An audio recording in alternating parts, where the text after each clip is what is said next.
Wake up, wake up, wake up, wake up. It's the Flow Show, no filter. Back for another happy Monday. And we're going to do it just like this. The thoughts, views, and opinions shared in the Flow Show, no filter, are for educational and entertainment purposes only.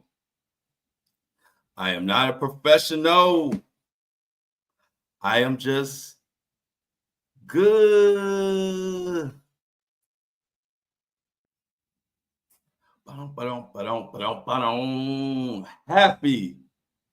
Happy Monday.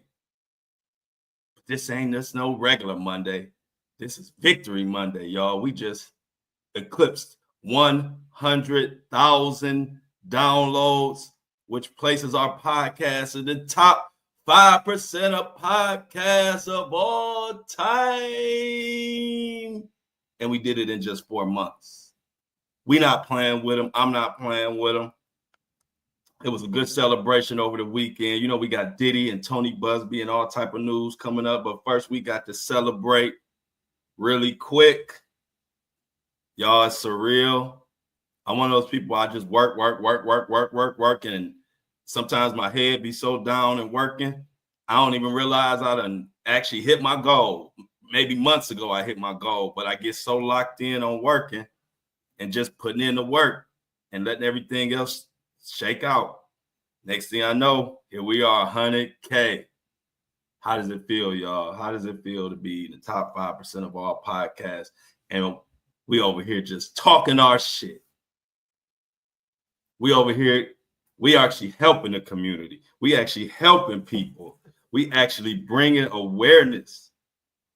So to have success while you're doing good things and helping people and bringing people, giving people a platform where everybody can feel safe and feel like you can say whatever, you're not going to get judged.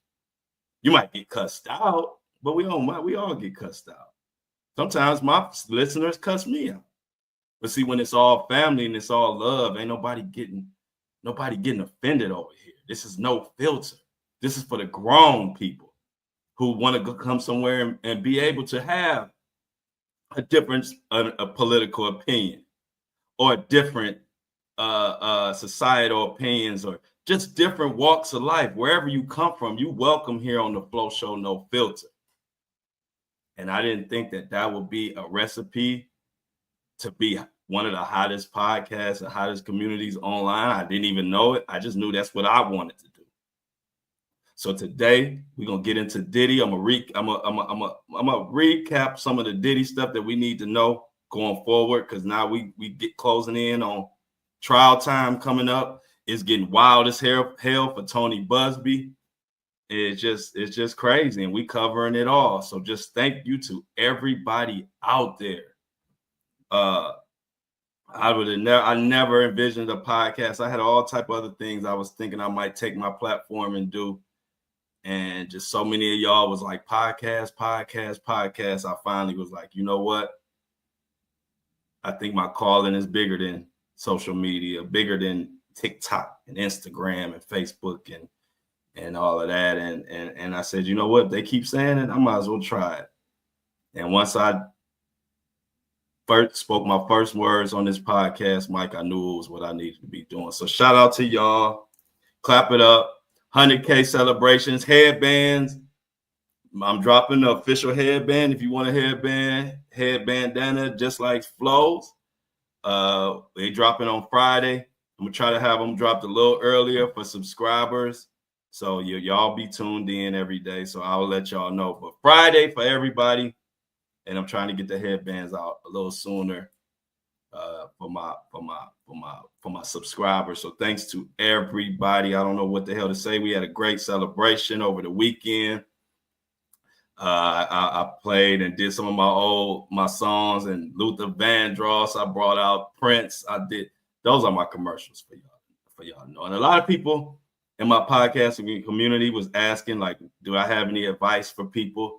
A lot of people trying to do podcasts. I dropped my 100K celebration, and my podcast community went crazy. And like I told y'all, as an independent podcast, or just not even independent, any podcast, to get 100,000 downloads in any time frame is amazing.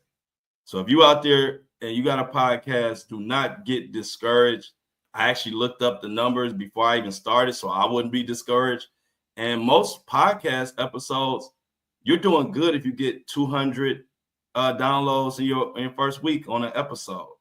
So do not get discouraged out there. Just keep working. But everybody was asking me about advice. And the number one advice I would give, because there's so many things I could tell y'all, so I can't go into it, be a whole episode. But one thing I would tell you that a lot of people make a mistake on, when you're telling somebody about your podcast or something you're trying to promote, don't just be informative. Don't just give information. Don't just say, hey, this is my podcast and we're talking about how you start a business or whatever your podcast is about, and just say, hey, check it out. Don't do that. Do that every now and then. But what you want to do is you want to make real commercials. You want to do like the businesses and companies that successful do. And so that's what I do different. If you notice me, I have clips, of course. You got to have some of those of just your podcast and whatever. But a lot of my promotion is stuff that has nothing to do with my podcast. Like it's songs, it's old school. I'm lip singing to Luther Vandross, all songs that I like. I love music. And so what I do is I use music as a tool to do commercials and stuff for my podcast. And what that does is it brings people to me who might not necessarily even know what my podcast is about or even know what I do. But when they see a song that they like, they see I like the song, and next thing you know, you got a connection. And one thing about podcasts is people want to connect with you. Your information is really secondary. So my biggest advice that I want to give people out there that's trying to do podcasts or thinking about anything like this, don't get caught up in the posting on your social media and saying, hey, this is my podcast, go check it out. We just dropped the episode. That's boring. That's boring. That people gonna scroll past that. But if you say you're into cooking, do a little video cooking something or talk about a recipe, then tell them about your podcast. Because everybody like food. Everybody like to eat. So real quick, I just wanted to give that because so many people ask me, and it's like I can't answer all of these questions, but that's the main thing. Be creative and think outside the box when you promote your podcast or whatever you do. If it's not a podcast, don't do what everybody does and just say, hey, this is my podcast, check me out. It's so many people who came to my podcast from seeing my music videos, they didn't even know what the hell I talked about. I just had the Flow Show No Filter up there and I'm singing Prince, Kiss. That has nothing to do with Diddy, nothing to do with nothing I do, but people enjoy it. And what do? Say, what this Flow Show No Filter about? Next thing you know, they come in here and then you got to follow them up with fire content. Boom, there you go. So I just wanted to take a moment to give that little advice because so many people asked me when I made the announcement. I got 1,000 messages. And a lot of them was like advice for people because they're not getting a lot of downloads or whatever. So there it is. That's some of my secret sauce. I can't give you all the Flow No Show No Filter sauce, but I can give you a little bit of it. And one more thing before we go on to this Diddy recap, Diddy and Tony Buzbee. Oh my God, Tony Buzbee. Somebody trying to kill Tony Buzbee. I'm gonna get into that too. But check this out. I just wanted to read one. I had so many messages congratulating me, and it was so beautiful to hear. But I'm not even gonna read them. I'm only gonna read you a couple. One of them is real short. This one's kind of long, but this young lady right here, Mermaid, she really put everything in perspective, everything that I'm trying to do here. And like I said, it's not just about the movement, it's about who the movement's for, and I'm reaching my target audience, which is beautiful. So check out this message, congratulations message, and it tells you a lot about the community that we've built here. And it's been a community that I've been striving to build since I first started. And when you're trying to make something for everybody, a lot of times people who feel like you should be for them get upset, but they don't understand your true vision. And so a lot of we talk frank up here. So I just keep it real. When I first started, I was representing and doing so much for my community. When I started doing stuff for everybody, there were a small pocket of people in my own community, Black community, that were like, Flo, we need you to represent for us. And, you know, you shouldn't be, you know, the Latinos don't like Blacks and the white people ain't for Blacks. And we need you to represent for us. And they didn't understand. I'm gonna represent for y'all, for my people, but I'm gonna represent, and I want everybody to feel feel comfortable to be a part of my movement, because we are so much stronger together. And the whole thing that they try to do is divide us, and that's not fucking happening on the Flow Show No Filter. Ain't no division here. Yeah, we gonna keep it real. Yeah, we gonna cuss each other out. Yeah, we gonna say some stuff that each other don't like. But guess what? We not gonna divide here. That divide and conquer shit is dead on the Flow Show No Filter. I don't give a shit if you Black, white, Puerto Rican, Latino, poor, rich, business owner, worker, kid, grandma, whatever. You welcome here. And why are you welcome here? Because I said so, and I've been saying that from the beginning, no matter who got mad about it. And I didn't even get mad at them being mad, because a lot of times people be mad, but they don't understand your vision. They didn't understand my overall purpose, but now they do. And that's what feels good, because y'all don't know. I went through a lot to make a platform for everybody. There were some people that didn't understand, and they didn't know what I was doing. But let me read this. This from Mermaid. She said, you are creating more than content and programming across 5 major platforms. You and your podcast is attracting the best and good-hearted people across all walks of life across America, and bringing us to come together as a community at a time when there is so much going on that makes it hard to find and or want to be a part of a community. And you don't stop there, not even close. This community is growing into something bigger, something meaningful, and has purpose. Flow. We are growing into a movement who want to be better for ourselves and better for each other.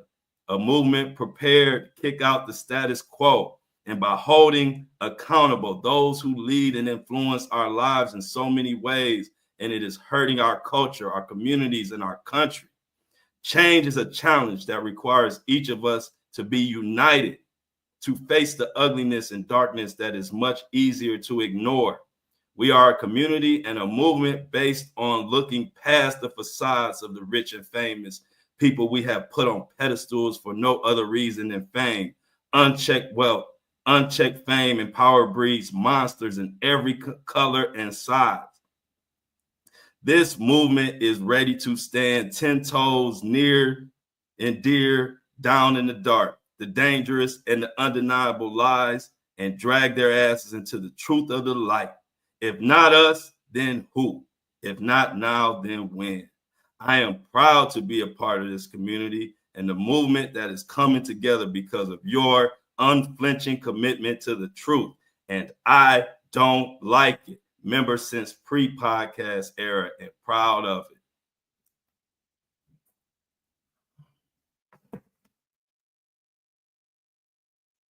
I had to give her some theme music on that one, y'all. But clap it up, because that's what the Flow Show No Filter is all about. Good people coming together. We didn't have a place to hang before. It was all about arguing and bitching and moaning, and everybody divisive and everybody cussing each other out. Nobody caring. That was pre Flow Show No Filter. But now we got a place where we can hang out. We got a place we can talk shit. We got a place that we can come and still be good people and still stand 10 toes. So thank you, Mermaid, for that message. That is exactly what the Flow Show No Filter is all about. And another quick message. Congrats. This is from Evans. Congrats. You have created great content in a space where people from all walks of life feel comfortable. That is not a small feat. Congratulations. So thank you. We about to get into the news. Had to celebrate a little bit, y'all, and let y'all know what we building over here. And it ain't just coming from my mouth. I've been telling y'all this for months. But now it's good to hear listeners and other people say, what we doing here is different. It's a reason why we got 100,000 downloads in 4 months. And we on our way to 1 million. Because we doing it different here. Right now, our country is more divided than it's ever been. But this movement right here is more united than it's ever been. And so that's why everybody flocking here. So I appreciate everybody. We're going to get into this news. I appreciate y'all listening to what I had to say this morning. 100K. Clap it up one more time. And we're going to get into this. Y'all, Tony Buzbee is in big trouble. Both ways. And we're going to talk about it. So the Tony Buzbee situation is getting out of hand. And when I say out of hand, I mean out of fucking hand. Like, there's someone who was just arrested for stalking or harassing Tony Buzbee. But while Tony Buzbee has this going on, his name is fucking mud in New York right now. Y'all know one thing about the Flow Show, No Filter. Hey, some days it's looking good for Buzbee. Other days it ain't. Today, and it's been the last probably couple of weeks, the New York judges and they are not feeling Tony Buzbee. And meanwhile, he's got drama going on with a guy harassing him, trying to take his life or whatever. And we gotta talk about that. But this is a classic case of overplaying your hand. And that's what Tony Buzbee has done, because he was in the driver's seat when he was just focusing on Diddy. He was in the driver's seat. Tony Buzbee couldn't do no wrong. And he was impressing me. Like I said, Tony Buzbee had just cooked my quarterback, Deshaun Watson. And I underestimated Tony Buzbee at that time. So this time around, I was like, yeah, Tony Buzbee got, I ain't gonna underestimate him this time. And Tony Buzbee was kicking Diddy's ass. Lawsuit after lawsuit after lawsuit. We started calling him Tony Lawsuit. He was putting them on Diddy left and right. And then he overplayed his hand. He went after Jay-Z. Now, ain't nothing wrong with going after Jay-Z or doing what you did, but you got to be tight. And what happened was, it always reminded me, my first love was basketball, by the way. I was a basketball star. I practiced basketball like I practice podcasting. Like anything I've ever done, I practiced so much, I couldn't help but to be good at it, because I will practice hours and hours. And well, my uncles taught me, sometimes I would play, when I was young, I would play with guys that were nowhere near as good as me. And I just like whooping their ass. You know what I'm saying? I was, 10, 11 years old. I was way more advanced than most 10, 11, 12-year-olds. So I would play them and just whoop their ass. And I thought I was getting good practice from that. My uncle told me, nah, if you want to be good, you got to play against people better than you. You got to play against competition, because when you play against weak competition, they let you get away with shit that you can't get away with when you play the real big dogs. And I was like, yeah, whatever, uncle. And then when I went to go play with the big dogs, I got my ass handed to me, because I've been playing with all these sorry motherfuckers all this time.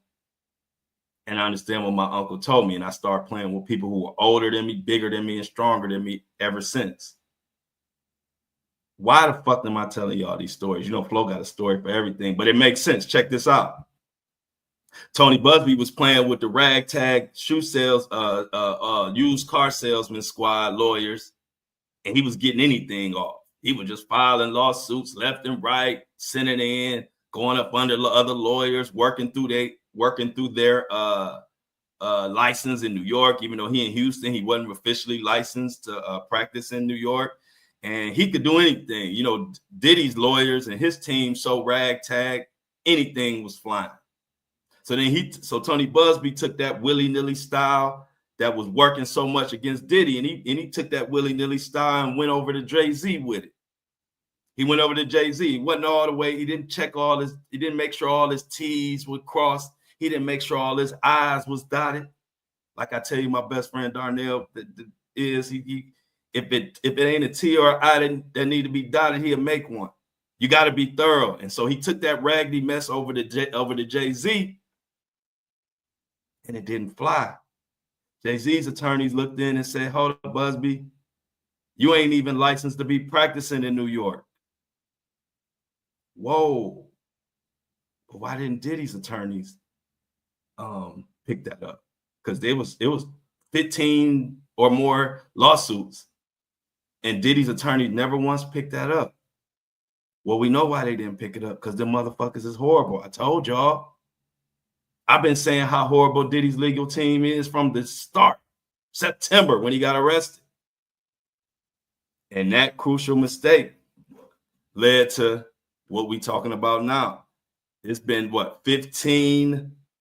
Tony Buzbee has withdrawn from 15 Diddy lawsuits at this point and counting. And not only that, not only has he withdrawn from 15 lawsuits now, but now, remember I told you he's working through other attorneys in New York. And I told you that's normal. Like if it's an out-of-town attorney like Tony Buzbee, they say he has a big name and he gets a case, but the case needs to be ran out of New York. He'll find someone in New York who's licensed and work with them. Normally, it's not an issue. But the judges in New York are so pissed about the way Tony Buzbee moved. And I'm also going to add in there, I'm sure Jay-Z and his attorneys have a lot of pull in New York. So all of this is at play. Jay-Z's pull in New York plus Tony Buzbee's slip-ups or mistakes that he made. That deadly combination has led us right here. But now the attorney that Tony Buzbee was working through from New York, not his ass in hot water. That's how crazy it's getting. Now the attorney that is licensed in New York, now the judge ain't feeling him. They saying Tony Buzbee used the other lawyers, went in online, and Tony Buzbee basically admitted himself into the case as if he was the other attorney. And if it's kind of confusing, bottom line is whatever they put in information online, it's supposed to come through the lawyer's account. And instead of coming from the lawyer, it came from the New York lawyer's account. But Tony Buzbee is the one who checked off everything and admitted it. So basically, it's almost like if I'm using your account and I approve me, I go into your account and approve me to do something on your account. So it's just all messy. And so now that lawyer is in hot water. So let's read this this new motion as far as what the judge said. It's going to be a little confusing, but I'll break it down afterwards. This is the motion about the Tony Buzbee situation. Plaintiff's counsel Anthony G. Buzbee has filed a motion to appear in this action pro hoc vice. You know, that's for him to be able to practice law in New York without being in New York because he's working through co-counsel. Mr. Buzbee had previously improperly filed numerous actions in this court and scores of submissions in the case and other cases.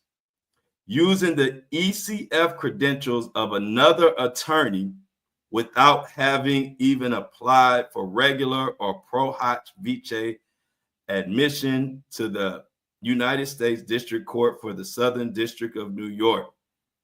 In the interim, Mr. Buzbee applied for admission to the Southern District. However, as he now acknowledges, this will be on February 13th, the Committee of Grievances Court denied his belated application for regular admission on the basis that he had appeared in the cases without seeking admission.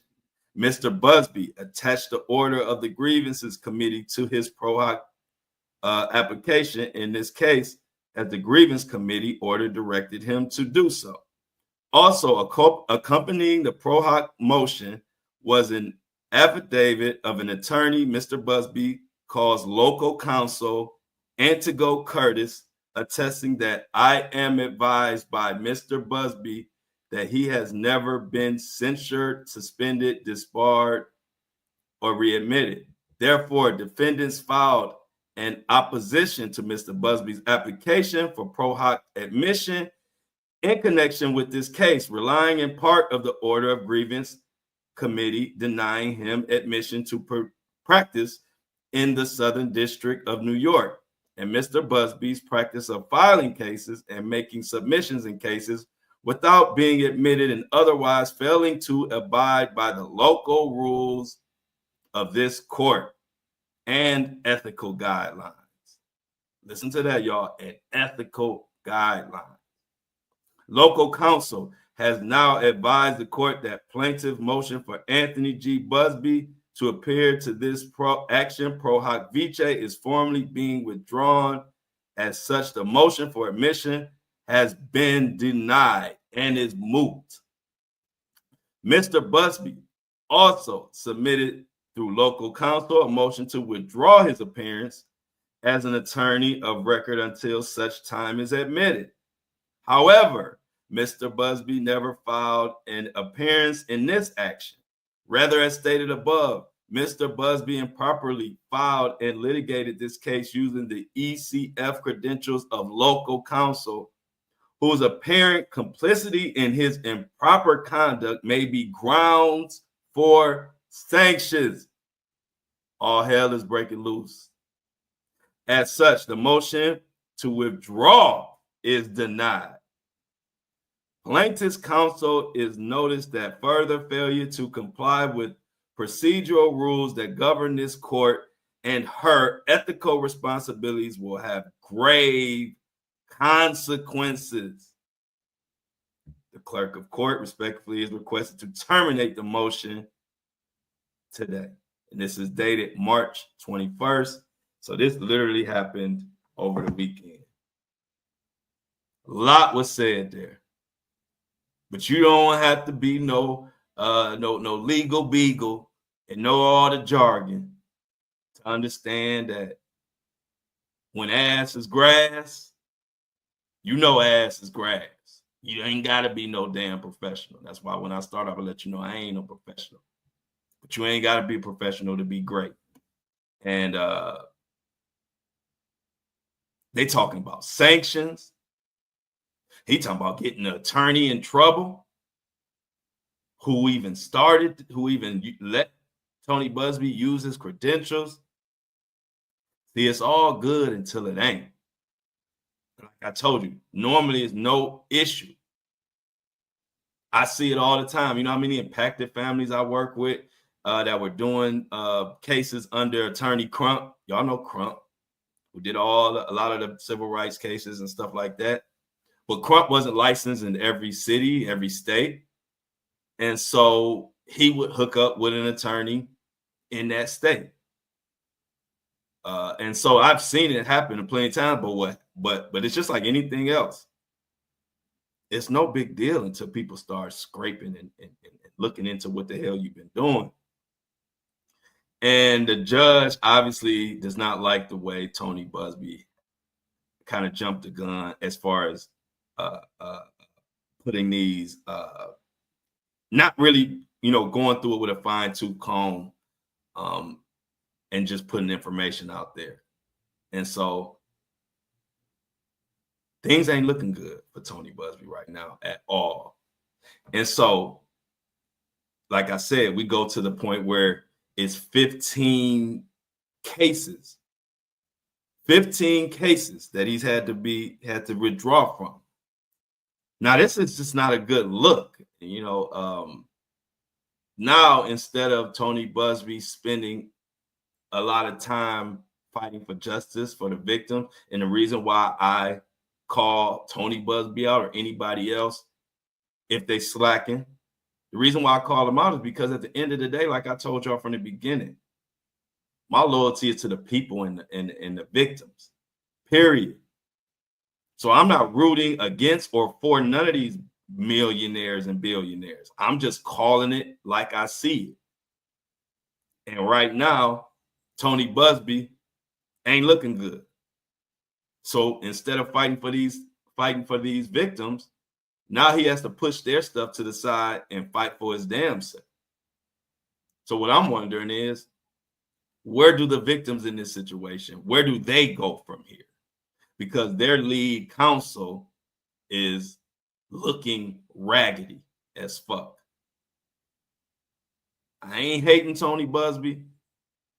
Like I said, Tony Buzbee served our quarterback, so I know what he's capable of. But on this situation, he getting his ass handed to him. So let's go into a little bit of these 15 lawsuits and what's gonna come of this. This is from Bar Alert. Tony Buzbee has now withdrawn from 15 Diddy lawsuits in New York. After an ongoing feud with Jay-Z, the controversial attorney's troubles deepened as he stepped back from the multiple sex abuse cases involving Diddy. Buzbee made the decision to withdraw from over a dozen federal lawsuits in New York, citing an error in his ability to practice law in the jurisdiction. In a statement to Judge Ronnie Abrams, Buzbee admitted he had failed to disclose his lack of admission to the Southern District of New York, but reassured the court that he was in good standing with New York State Bar. So you gotta move. You can't move raggedy. Buzbee should have made sure all his T's were crossed, all his I's were dotted, because now a can of worms have been opened. Buzbee explained that his withdrawal was intended to prevent any distractions that could hinder the pursuit of justice for the plaintiff. He emphasized his focus remained on representing clients in state courts and other jurisdictions where he was properly admitted. Despite this, Buzbee's exit does not mark the end of his involvement in the Combs litigation. I did tell y'all that. His colleagues who are properly admitted will continue handling the federal cases. Buzbee's legal representation of 120 alleged abuse victims by Combs has sparked controversy, especially after expanding a lawsuit to include Jay-Z as a defendant, accusing him of participating in a 2000 rape. The case was later dropped. So as you can see, like I told you, Buzbee is still able to somewhat quarterback it. But the problem now is the judges are so turned off on Tony Buzbee. Every motion, every lawsuit, everything he files, especially in New York, is going to be dug through with a fine-tooth comb. And so I hope Buzbee is prepared for that. Because it ain't looking good. And speaking of it ain't looking good, we can't even mention it ain't looking good without talking about our boy, Mr. Mohawk. And if you don't know who Mr. Mohawk is, then what are you doing listening? Because everybody know that Mohawk is Mohawk Diddy. Y'all remember when everybody was talking about how crazy it was that Puff Diddy was on the phone with Kanye and how crazy it was Kanye was riding with him and all of that. And do y'all remember that the minute that happened, I came right here on this podcast, the Flow Show No Filter, and said, well, everybody is so caught up in just the fact that Kanye is behind Diddy. I'm paying attention to the fact that Diddy said out his own mouth that no celebrities have reached out to him or his kids at all. I was the first one to really pick up on that and pick up on the importance of that. Nobody really talked about that. Everybody was so busy, just couldn't understand, couldn't believe that Kanye and Diddy even connected. But I clued in immediately on the first day. I said, did y'all notice that Diddy said that nobody helped him? I mean, and what stuck out to me about that is I know Diddy wouldn't want nobody to know that. Like, he wouldn't want to confirm that out of his own mouth because it makes him look bad. Like, we know celebrities ain't speaking, but we don't know how many celebrities reached out to him or his kids. We didn't know until we heard it out of Diddy's mouth. Nobody fucking with him at all. Not just in public. They not fucking with the Mohawk in private.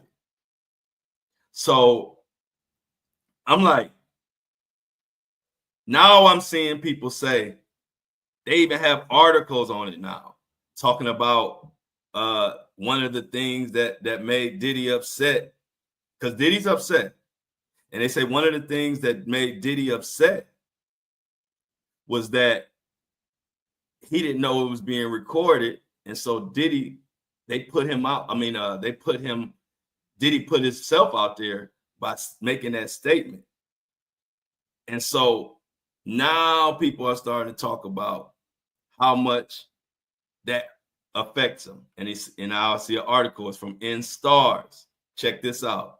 Now, this is from March 24th. So this is brand new article. Leaked. Check this out. This is going to let you know why y'all are tuned in here and why y'all get the news. Y'all know stuff way before all y'all friends. And y'all can break down stuff much better than y'all friends who follow in these cases because y'all follow here. Now, this is March 24th. I said this a week ago. Now they making articles. Check this article out. Leaked. Diddy Kanye West jail could backfire.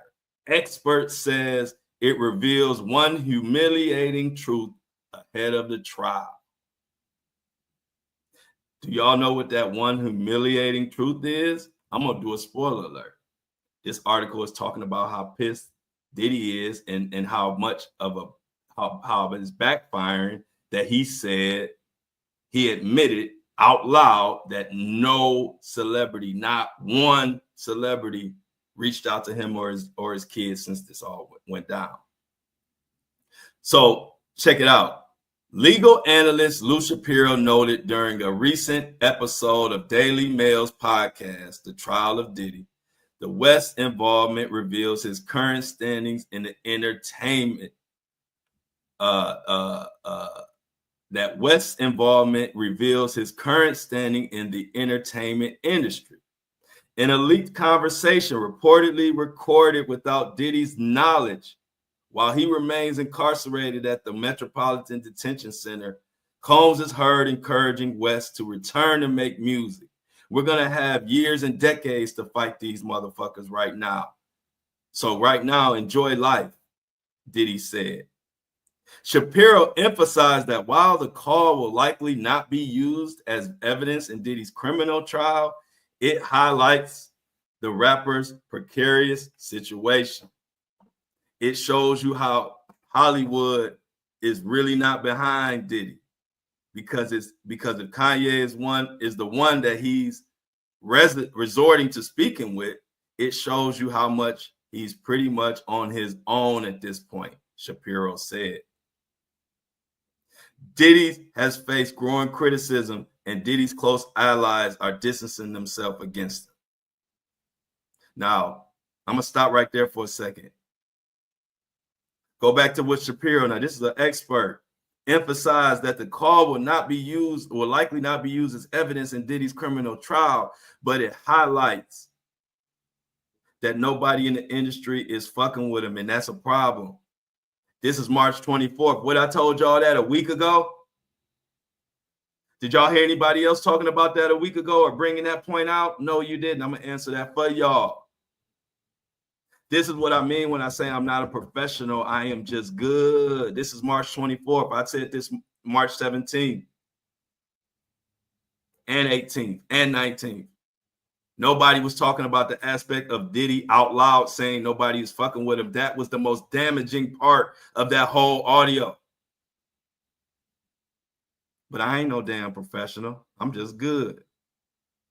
So now that they done caught up with us a week later, they talking about what we was talking about last week. Let's go ahead and continue. Power players like Sean, Jay-Z, Carter are scrambling to distance themselves from him in the wake of allegations of serious misconduct, including rape allegations and involving young people.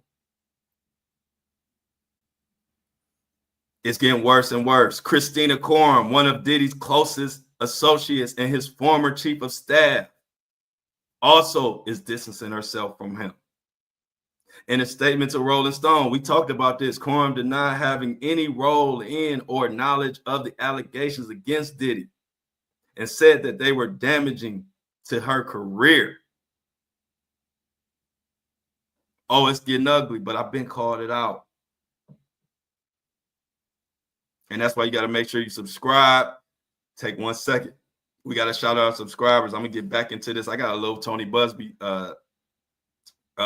something I forgot to tell you that I'm going to bring up after we give credit where credit is due. Like I always tell y'all, this show don't happen without the subscribers. This show don't happen without the listeners and y'all supporting my merch store, supporting the And I Don't Like It movement. So y'all know every episode I take the time to shout out anybody that subscribes and anybody that shops, because without them, we have no podcast.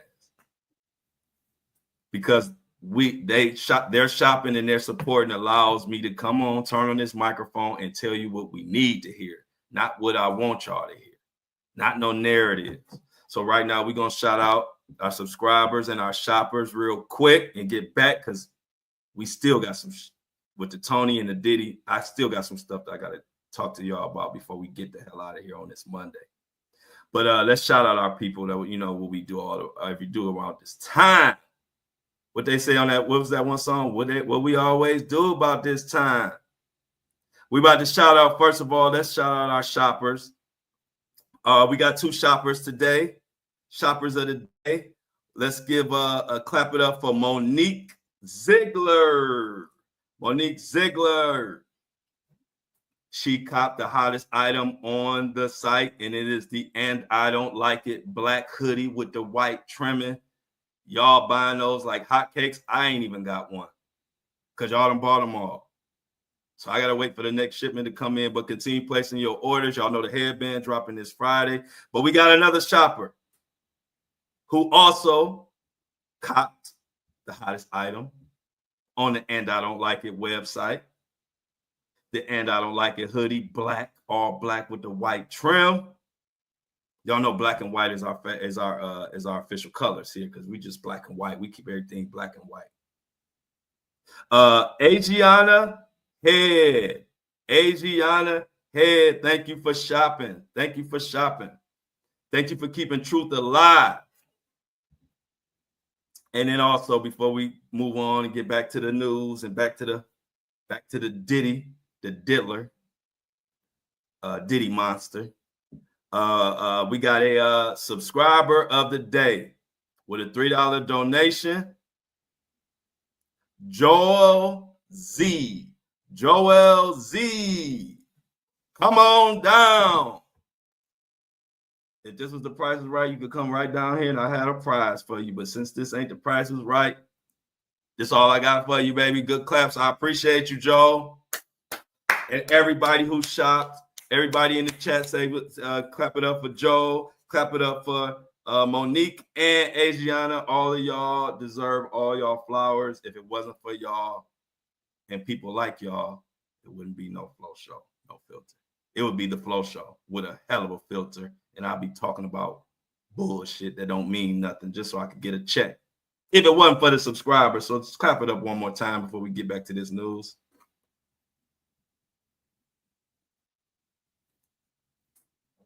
Now, real quick, I got to get back to Tony Buzbee. I'm feeling so good. I skipped the whole fucking Tony Buzbee segment that I was supposed to talk about. That's how it is when you're feeling good. You know, you just get to. I thought Tony Buzbee was gone. I done moved on. I forgot a whole fucking thing to talk about. So we got to go back to the dude who pulled up on Tony Buzbee and had to get arrested from stalking Tony Buzbee. It's a guy named Douglas something.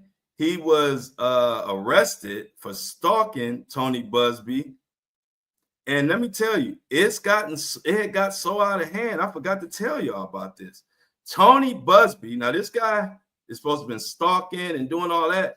And so last night, Tony Buzbee posted on his page. I don't know if he's at his house or at his ranch, but basically he was threatening to unalive folks or anybody that come to his place, check this out. I mean, you're gonna hear the audio. I explain to you what you ain't seeing, but it's right on Tony Buzbee's Instagram. Check this out.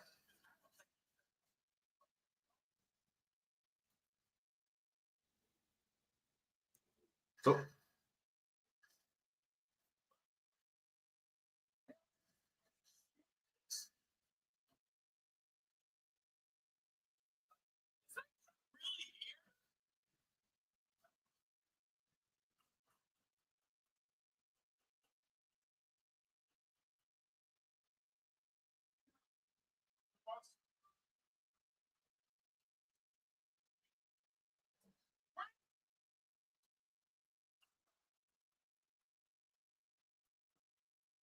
I'm gonna explain this wild shit in a minute. Just listen. That's Tony Buzbee shooting, y'all.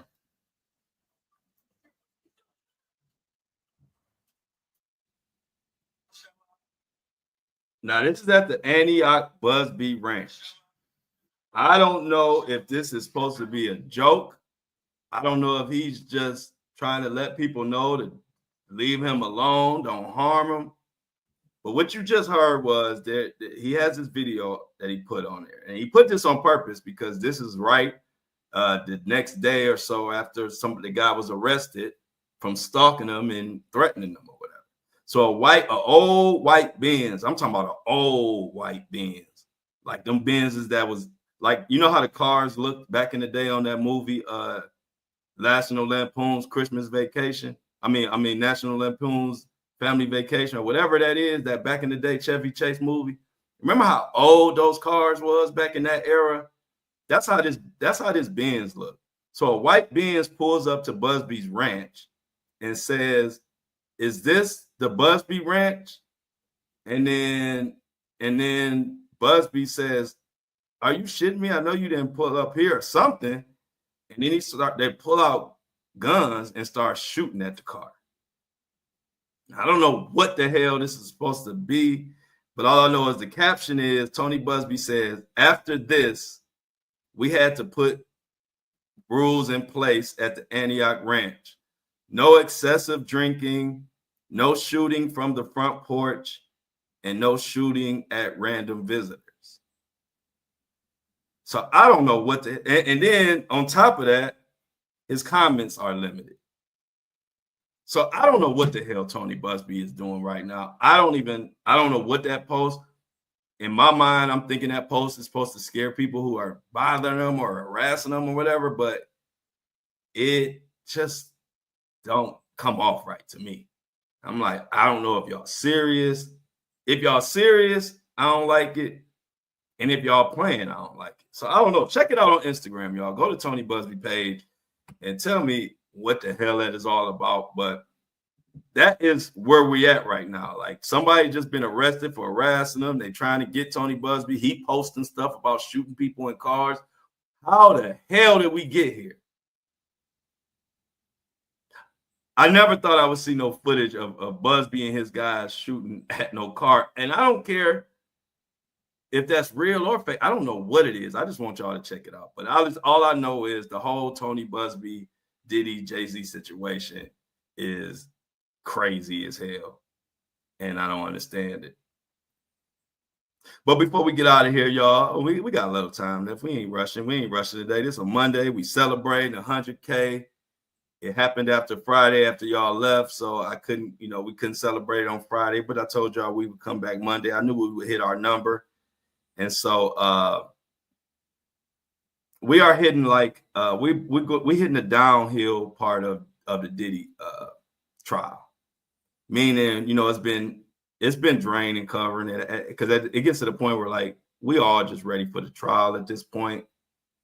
But I have to keep y'all in tune and what's going on and keep y'all informed and keep myself informed. So we've been continuing to cover it, but now we are finally hitting like the downhill as we get to this trial. And so I figured it was no real new Diddy news to cover today. So I figured today would be a good time to kind of recap and update where we are in this case and where we're going forward. So let's look at the allegations. over this that brought us here to this moment. When did these lawsuits occur? The first lawsuit began in November 2023. That was the Cassie one. Now, it's funny because in September 2023 is when I started covering Diddy heavy. Even before then, probably more like August, July 2023 is when I started covering Diddy. I knew stuff was about to hit the fan. I told a lot of my TikTokers, a lot of my fellow content creators who at this time, you got to remember at this moment, September 2023, Diddy is untouchable. So when I started covering that Cassie is suing Diddy and that I thought Diddy was about to go down, the whole world was like, Flo don't know what he talking about. Ain't nothing gonna happen to Diddy. He got too much money. And my true TikTokers, they'll tell you this is all facts. But I tell them, see, I know, first of all, I knew a lot of what was going on with Diddy anyway. And secondly, I had covered so much, got so much justice for small people because of the new algorithm. And what happened was TikTok set the tone for an algorithm that gave everybody a voice if whatever you saying was something that everybody wanted to hear. So the average person who don't have any followers could post something valuable or post something that everybody want to know, and it'll go viral. See, previous to TikTok, you only could go viral for the most part if you had a lot of followers already. And so when I was getting justice for people that was getting played in Walmart and all these different restaurants, and I saw how quick the algorithm was getting justice for the common folk, in my mind, I said, you know what? Diddy about to go down because he ain't gonna be able to keep all of this bullshit that he been doing. He's not gonna be able to keep it under wraps no more because the algorithm, everything that's done in the dark is coming out. And so when Cassie was starting to sue him, I was the first person with a large platform that was like, this is about to go down. Everybody told me I didn't know what I was talking about. And in November 2023, that's when Cassie claimed that during the time that they were together, Combs had extreme anger issues and she suffered horrific episodes of abuse that left her bruised and bloody. She also even claimed, a lot of people forget this, she also even claimed that when they separated in 2018, listen to this, because a lot of people forgot about this.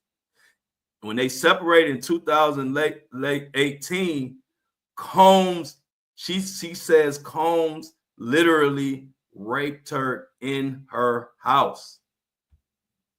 See, a lot of people so much focus went on that video that's all everybody started talking about was the video and like, wow, I can't believe Diddy put his hands on her and this and that. But a lot of people forgot before that video, she let people know that after Diddy and her separated, he came to her house and raped her. This is her claims. Then on November 17th, 2023, Cassie and Combs settled the lawsuit. And then everybody had to say, Flo, you was right. But then guess what the next thing was? Flo, you was right about that, but Diddy got too much money to go to jail. So I had to hear for months and months and months that Diddy wasn't going to jail. I was telling people he was going to be arrested. And it took a long time. It was a while, but you know how many people I had in my inbox? I told you wasn't going to happen to Diddy and this and that and this and that. Next thing you know, Diddy was arrested. So it's a reason I'm one of the leaders in covering this Diddy shit, because I was covering it when nobody else was. I saw the writing on the wall when everybody thought Diddy was untouchable. And this is some inside information that nobody probably know. It came to me from a source that I can't tell who the source was. I kind of went into it a little bit last week. But see, what made Diddy allegedly, What made Diddy settle so fast, and it's something that nobody knows. See, if y'all remember when Cassie first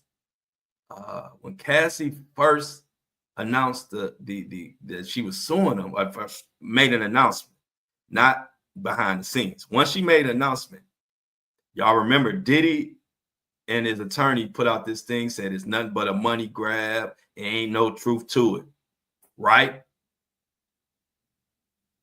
Well, what Diddy didn't know and what Diddy's attorneys didn't know, allegedly, is that Cassie had proof of that rape.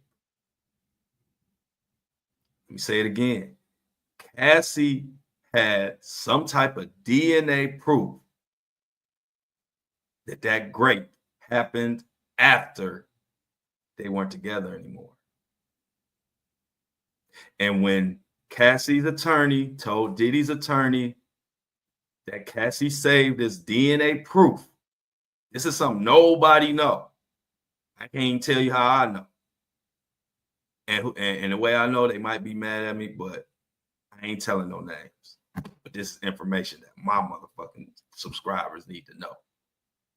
And so she held on to some type of DNA evidence of that rape, allegedly, for years. I don't know if she had it in it, sealed up in a napkin. I don't know. And when they told Diddy's attorney that they had that, that's when Diddy immediately settled and paid. And that's why it happened so fast. A lot of people didn't understand why did Diddy go from this is a money grab, ain't nothing to this lawsuit, to basically damn near an hour later or less settling. Well, all my listeners at the Flow Show No Filter, y'all the only motherfuckers that know this besides probably the attorneys and a couple other people and me. And it'll probably come out during this trial. But that is the reason why it went from Diddy saying immediately this is bullshit to 5 minutes later him settling. Because they told the attorneys, oh, we got DNA evidence. And she been saving that shit for years. She got it. And then they said, oh, shit, we better settle. So that's how that happened, y'all. A lot of people don't know that. Most people don't know that. And the reason, I'm going to tell you, I'm going to give you a little bit of context of how I found out. Because people who were involved were trying to deal with me in the Floyd situation. And I told him it wasn't that type of thing. I just decided I didn't even want to even talk about nobody about that. My Floyd situation was stories for my fans who wanted to know where I came from. I'm not out here to get nobody or try to put stories out to make somebody, to fuck up somebody's life or any of that. So that's how I got the information. But yeah, so that is how that happened. So let's continue as we take this journey. I said, I know it's going to be some Diddy news coming out this week, but I've wanted to get us kind of caught up on what the hell been going on, because there's been so much information, and now we get into the trial, and a lot of information that came out was information that people have forgot about. Like, I'm sure a lot of y'all, maybe not, but I'm sure a lot of y'all forgot that Cassie said that Diddy raped her after they wasn't together no more. So that's why I'm telling y'all that when this case comes out, it's gonna be so much evidence that we hadn't heard, that has nothing to do with all this stuff we heard before. It's going to get messy. And then Combs was hit with a couple more essay sexual lawsuits. One of them was a woman who filed a lawsuit. Her name was Joy. She was a student. Then there was another lawsuit that involved Harvey Pierre. This is in December 6th. Harvey Pierre, one of the bad boy presidents, allegedly gang raped somebody with Diddy. Then we had the Little Rod lawsuit, which is, a lot of people are saying this is the blueprint for the Feds case. for the superseding indictment. And then we had countless and countless more lawsuits come back to back to back. 4 lawsuits, 5 lawsuits. Another lawsuit came in February 26th, saying that Combs groped and solicited sex workers and forced plaintiffs to take drugs. This is from the Little Rod lawsuit. And then in March, that's when the house was raided. That's when all those houses were raided, and we thought Diddy was on the run, and we thought his private plane was flying over there, thought he was about to go visit Russell Simmons. But then after the raid, it got kind of quiet again. And even after the raid, people were telling me Diddy ain't going to be arrested. And then we go up to May 17th. May 17th is what happened on May 17th. That's when the CNN released that infamous video that shows Diddy putting hands and feet and paws all over Cassie.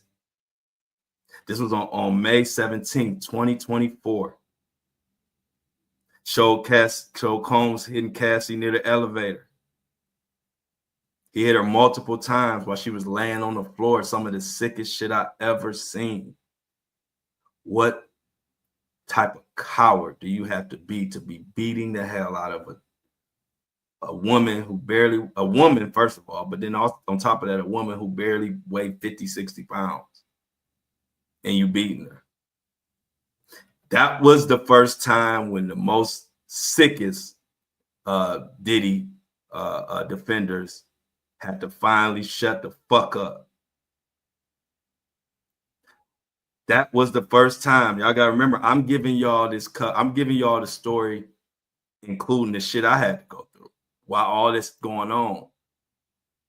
So when I first said it, probably 80% of the world was talking shit. Then when the lawsuit actually happened with Cassie, probably about 60% of the world was talking shit. Once the raid happened, I would say probably after the raid, probably 50 to 40% of the people was talking shit. But then after they released this video, it was like barely 1% of people left talking shit. Finally, more people had to say, damn, Flo, you was right. I said, I tried to tell you motherfuckers, I'm not out to get nobody. I'm not the one that you got to question what I'm saying as far as what's my agenda or if I'm just hating. I don't give a fuck. The truth is the truth. I will tell you in the same breath, I was a huge Diddy fan back in the day. Grew up to all this music, Biggie and all of that. You think I want to come to this motherfucker talking about Diddy did this and did that? No. But if that's what it is, then that's what the fuck it is. So when I was telling everybody all this shit, and then I had to hear all this, I don't know what I'm talking about. This ain't happening. This ain't happening. When that tape came out, I hate to say that I felt I was vindicated because that was a horrible thing to see. But at least it finally showed people like, okay, y'all can take these beer goggles off when it comes to this Diddy monster and just call it for what it is.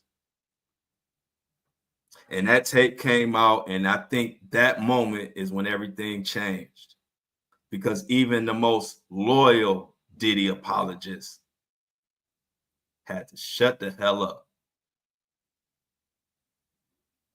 They had to shut the hell up. People start dropping all kind of comments. Men who hit women aren't men at all. Men who enable it and protect the people who are doing it aren't men at all. And then on May 19th, Mr. Combs posted that phony ass video when he placed himself in front of the camera and now had to apologize for some shit he claimed never happened.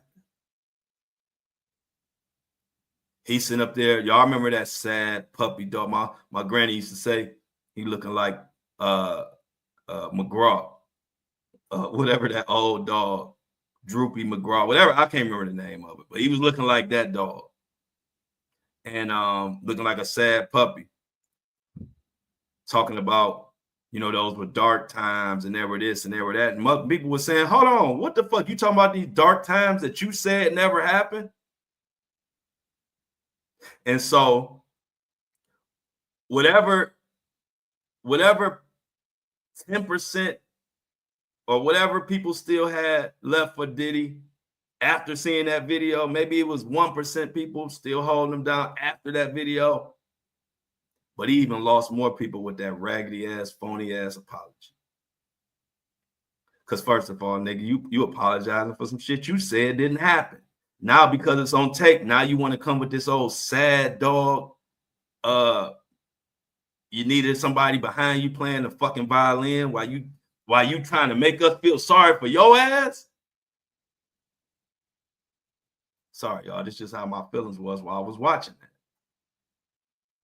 I said, this man is trying to get us to feel sorry for him after we seen him whooping ass of a person he said was completely lying about everything.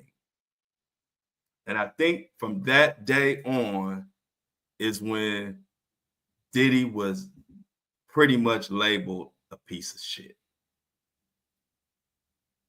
He was a piece of shit when that video came out, but that piece of shit was solidified when he came with that empty ass apologize with them crocodile tears.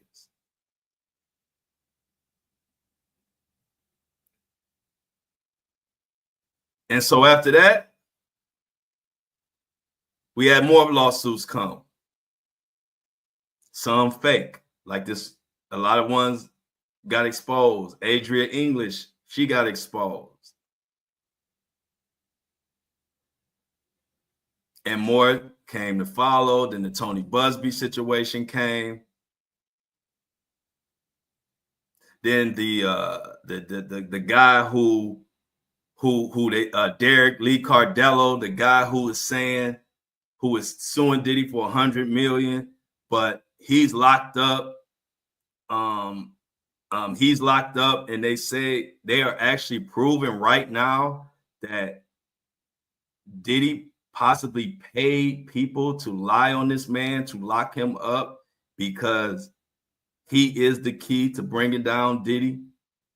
Derek Lee Cardello, if y'all don't know his story, but he is saying that he's spilling the beans on how all these cops have been helping Diddy. All these cops, all these people, even the people who, okay, let me break it down to you. Derek Lee Cardello is a Michigan inmate. Now he's filed a drug and sexually assault against Diddy for $100 million. But he's currently in prison. Why is he in prison? Well, according to him, and people are starting to investigate, even the people who said, one of the women who's made an affidavit saying that Derek Lee Cardello raped her and whatever, or sexually abused her. Well, she has come back. His witnesses now have come back saying that Diddy paid them to say that, or that they were paid to put a case on this guy, Derek. And that's some shit that's going on like literally right now. And I'm waiting to see the outcome. Because Derek, no matter how many times they kill this $100 million lawsuit, bitch keep coming back like Michael Myers. Every time I look around, Derek back with this lawsuit. He ain't giving up. But every time he come back, he got more evidence. Diddy a monster. The real thing. Not the kind that go boo, not that monster. A sexual monster. And so things continue to come out. Then in September 26, 2024, another anonymous plaintiff claimed that in 2020, Diddy abused her in various ways. She also claimed that she got pregnant in 2020. However, Diddy forced her to have an abortion, and she later suffered a miscarriage. In October 2024, 100 new assault allegations came from none other than Tony Buzbee, aka Hot Water Buzbee right now. We're going to call him Hot Water Buzbee. He had 120 of them who suffered at the hands of Combs, allegedly. Out of those 120, 25 of those were said to be minors. Oh, this has been a journey. This has been a journey. September 26th, another anonymous plaintiff. She claimed in 2022, Diddy abused her in various ways, put her in so many uncomfortable situations.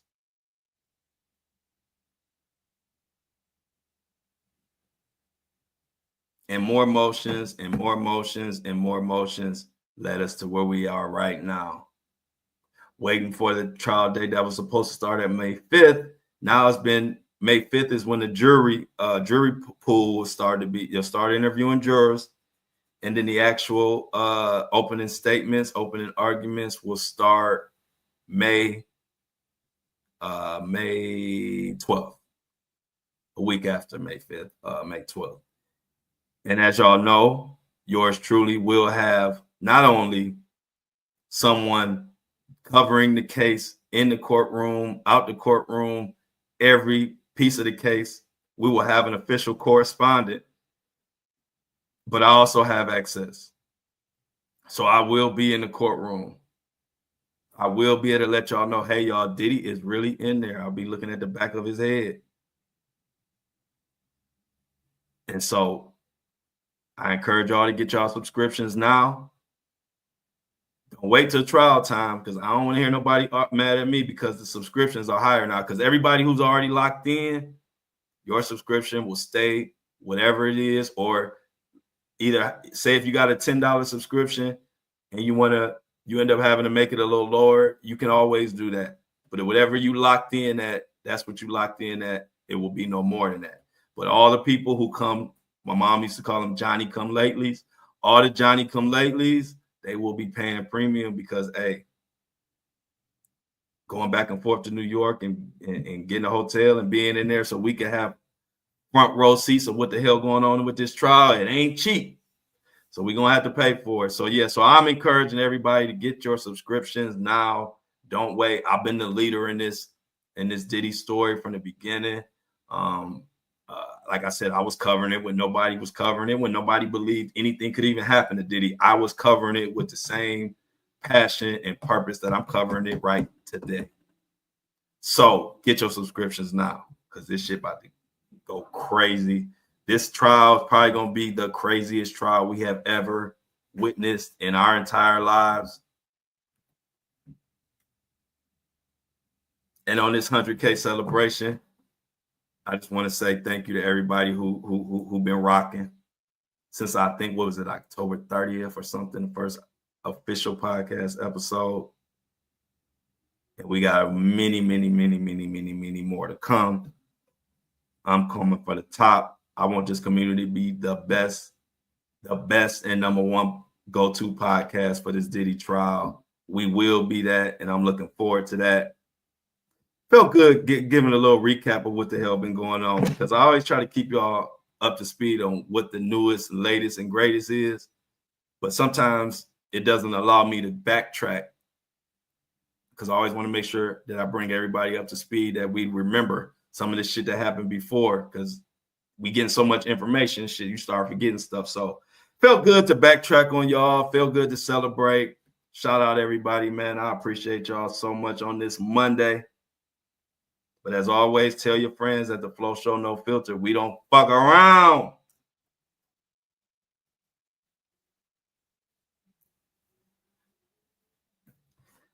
As always, I love y'all. See you tomorrow. Headband dropping Friday. And I'm out. Happy 100K.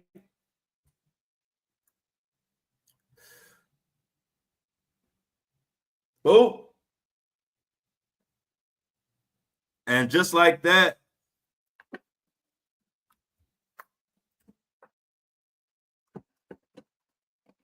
wow, I done dropped my microphone. Can y'all hear me?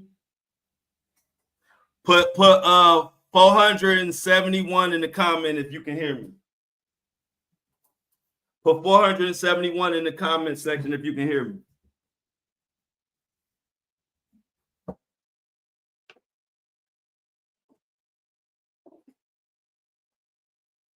All right.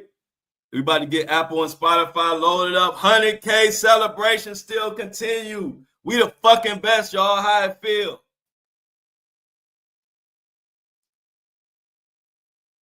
How it feel to be doing good and being the best?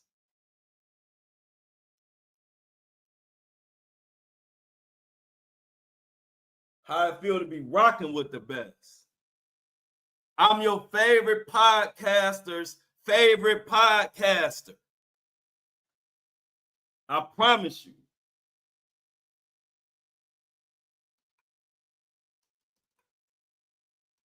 I promise you. They can't wait to wake up in the morning and watch what I said so they can flip it and put it on their show. And I ain't even mad. I ain't even mad. I love it. I love spreading the word. I love spreading the word.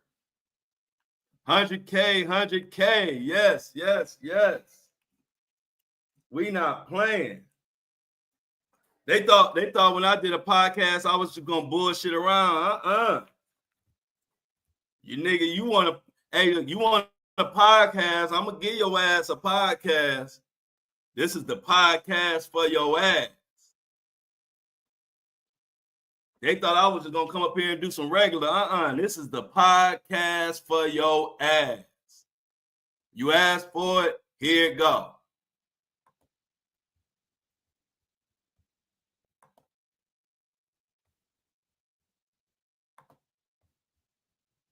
Let's get Apple and Spotify loaded up real quick. You know how we do.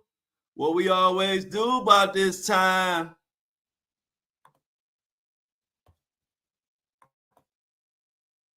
What's up? So what we got going on, y'all?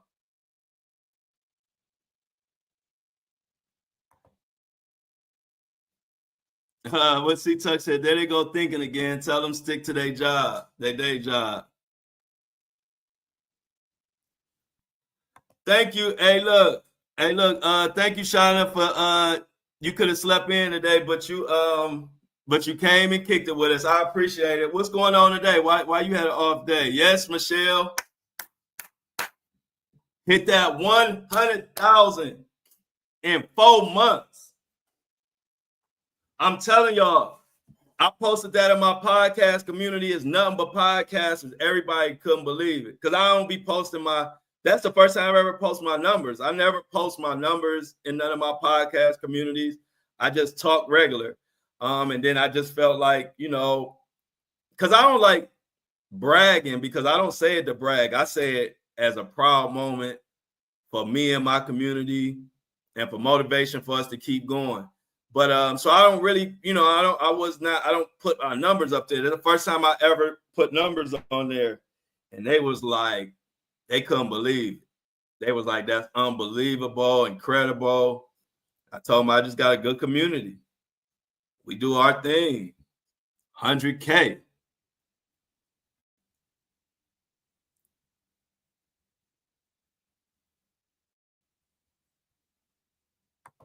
Hey, look, what Amy say, Flo, you came with me to do farm chores. That's what's up.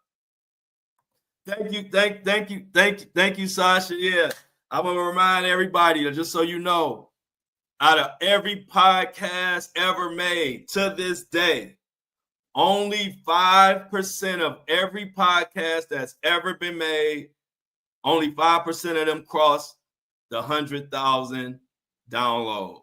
5% out of the millions of podcasts, everybody a podcast. There's so many podcasts. I just want y'all to know how special what we're doing over here is. And it's nothing but a good group of a good community. We ain't on this motherfucker arguing with each other. We ain't in the chat arguing with each other. My listeners ain't arguing. We all are just a good group of people. And I was telling my best friend the other day, and he know me better than anybody know me, except my mama and my son. But I said, people won't even understand. I'm so funny about who I am and who I deal with that I wouldn't even enjoy this if I was this popular and it was a bunch of fans that I didn't like who I was representing, it wouldn't feel as good. But what makes it feel good is the popularity of this community, and it's just a bunch of good motherfuckers who don't take no shit. And I think that's always been my target audience. It's who I am, and it's who I like to be around. I like people who just are good people who want to see the best out and motivate each other, but at the same time, we don't take no shit. See, just because we all nice and smiling don't mean none of us is weak. And that's what I love about this movement, because it's a place for good people, no matter what walk of life you come from, no matter who you are. We not judging you unless you come over here talking about some nasty shit like Diddy. Then we gotta kick your ass out the group.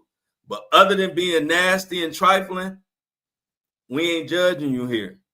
And that's the beauty about this. So I want to continue to grow. Can you imagine how popular, like how a bunch of group of good people together just making shit happen, how beautiful that is? My And I Don't Like It Army, the And I Don't Like It Army on Facebook, we got about damn near 1,000 people over the weekend.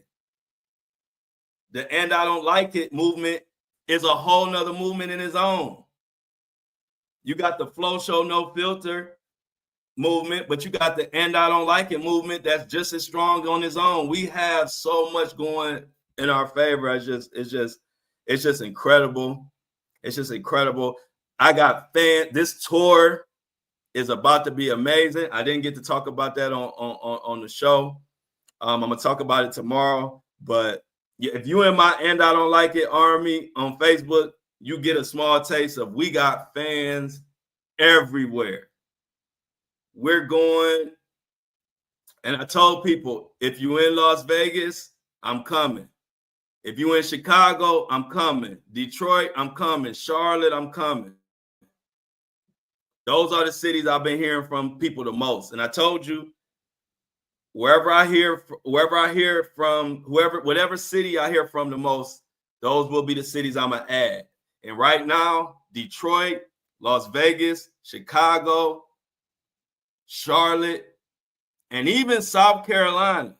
Now, what I'm thinking about doing in South Carolina is doing something in Columbia, because I have so many people in South Carolina that kind of spread out. And when I did my research, Columbia or somewhere around there is kind of like a good centrally located place for everybody or people that's in South Carolina. So I'm trying to figure out something for South Carolina, because I got a lot of fans in South Carolina and North Carolina. So South Carolina and North Carolina, shout out to me. Let me know what's up. But like I said, Las Vegas is a for sure. I had so many people from Las Vegas reach out. Chicago is for sure. So many people from Chicago reached out. And of course, Detroit. And like I said, Charlotte, I kind of need a few more people from Charlotte to reach out. But right now, it's looking like Charlotte is a destination too.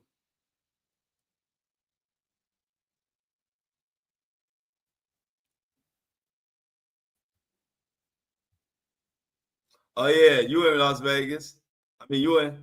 Well, it don't have to be. The thing is, Amy, I'm saying Columbia as the focal point. Just like a lot of cities, I'm not going to be exactly in the city. I'm going to be near the city. So Columbia, I'm saying in that area, in that ballpark. I'll research the area, but somewhere near Columbia is kind of centrally located to everybody. But yes, Diamond, Vegas is a for sure. I don't know if Diamond, if you in the Army, and I don't like it Army on Facebook, but it's going down in there. It's so many. It's a lot of Vegas people, a lot of Chicago. It's everywhere. Like I said, I didn't even realize I got fans everywhere. I could probably go to 50 cities if I wanted to, but I'm not going to that many. But it's just good to know. Oh yeah, Cleveland. Oh yeah, Cleveland automatic. Cleveland automatic. So that's not even. Cleveland don't even have. I'm for sure. Of course, I got to do Cleveland, so you don't even have to worry. Cleveland, my home. I'm gonna tell you, Cleveland and Atlanta are two automatic places. So Cleveland and Atlanta, you ain't got nothing to worry about. Y'all automatic. Y'all don't got to come out and say nothing. But Vegas is also automatic. And let's see what Mini Me got for us. Look like Mini Me dropping some news for us. Hold on, make sure I ain't missed nothing. Okay, so let's do some quick updates. Former Eminem employee charged with leaking unreleased music. Yeah, I saw this, Mini Me. Joseph Strange, 46, was charged with criminal infringement of copyright and interstate transportation of stolen goods. Fry's ass, stealing other people's work. What is his name? Fabio, I forget Fabio. I know you're talking about. I don't remember how his name's pronounced, but has reportedly been in jail since January after allegedly pointing a pew, pow at a disabled woman. Wow. Let's check and see. That's still processing. Apple and everything still processing. What else we got going on, y'all, as we celebrate 100K? Oh, I got a big meeting. I got a meeting today, too. So I got a meeting coming up, a big meeting. So we're going to be talking. Man, this tour is about to be crazy. Oh, if Jennifer ain't in here today, but if you're not in the And I Don't Like It Army on Facebook, you missing out. We had almost 1,000 people join over the weekend. And we talking about the tour. You get to see where all type of people is from.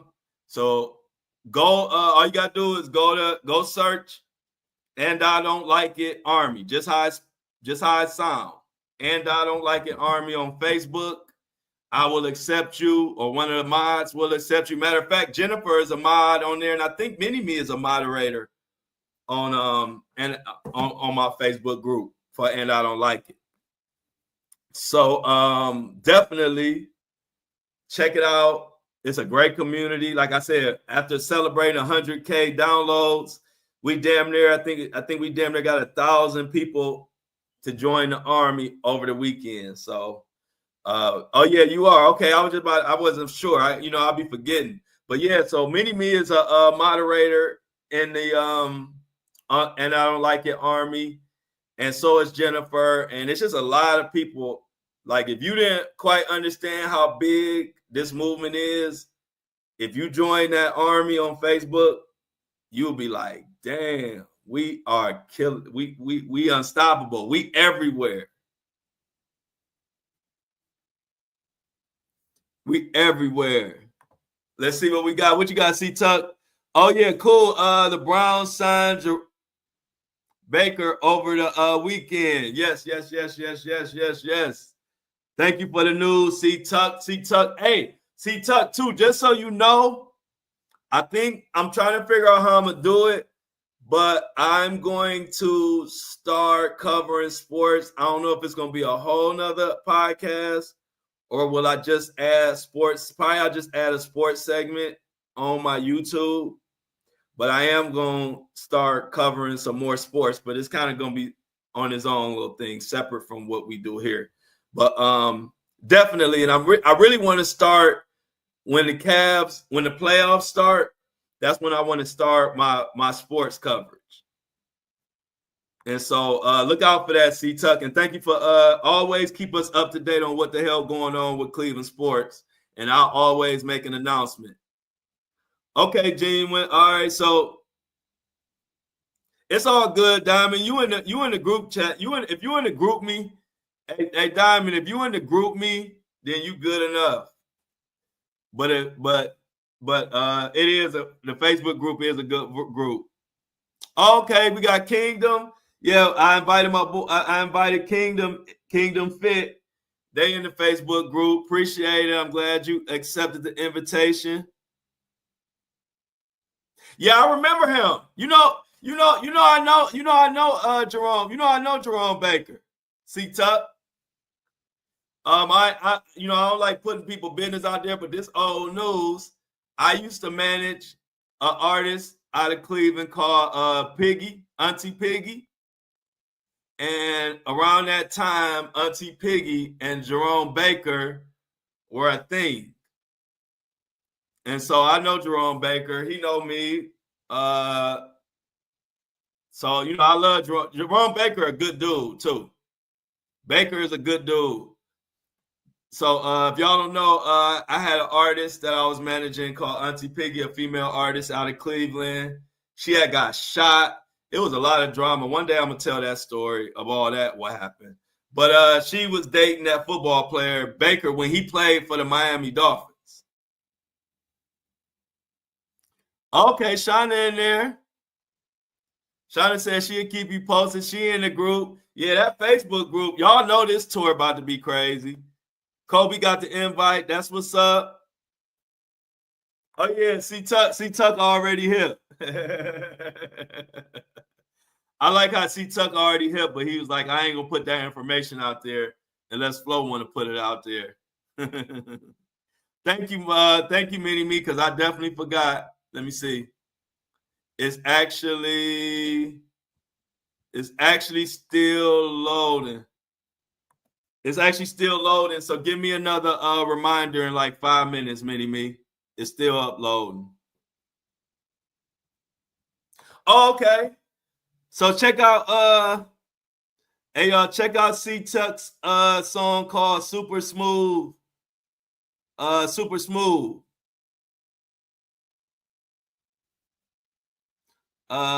He got some famous people in his video, and here Show No Filter family. We support everybody that got something going on. Check out C Tuck.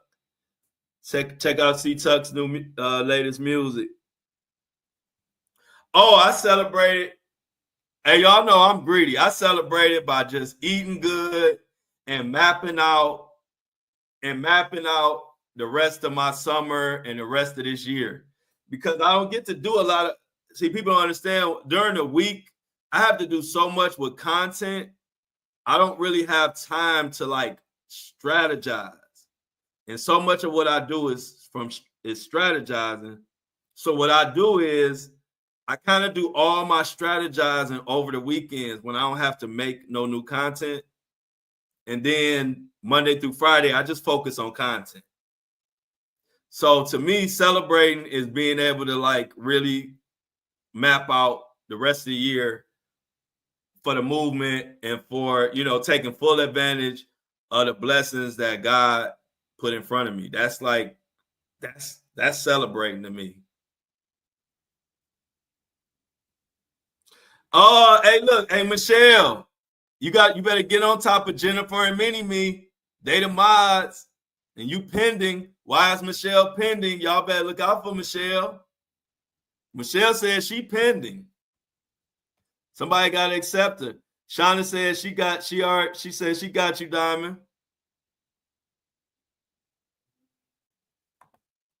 Jennifer, she talking about the group that you the mod for. She talking about the Facebook and I don't like it army. All right, so we gotta make Shauna a moderator, y'all. Jennifer says she apologized. She been saving lives, but she about to add you. But yeah, that's a great group. A lot of people in there talking about different things. We done already had to. I think Jennifer or somebody we done already had to suspend people it's women trying to post raunchy pictures. I don't know if it's because they want me to see them. I don't know what's going on, but we had to do a little policing in the group. People were getting a little excited.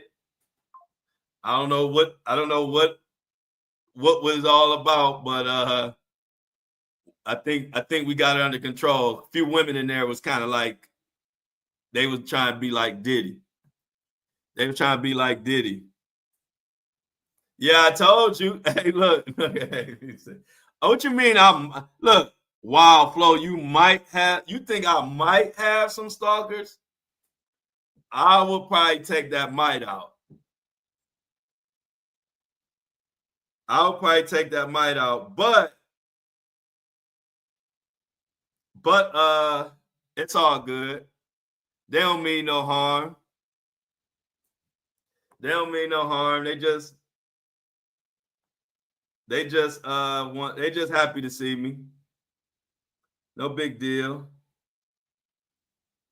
Oh, so Melody, we gotta add Melody to the yeah, they want they sure do. But I gotta I'm about to type, if I type this email address, can y'all send this? Can y'all send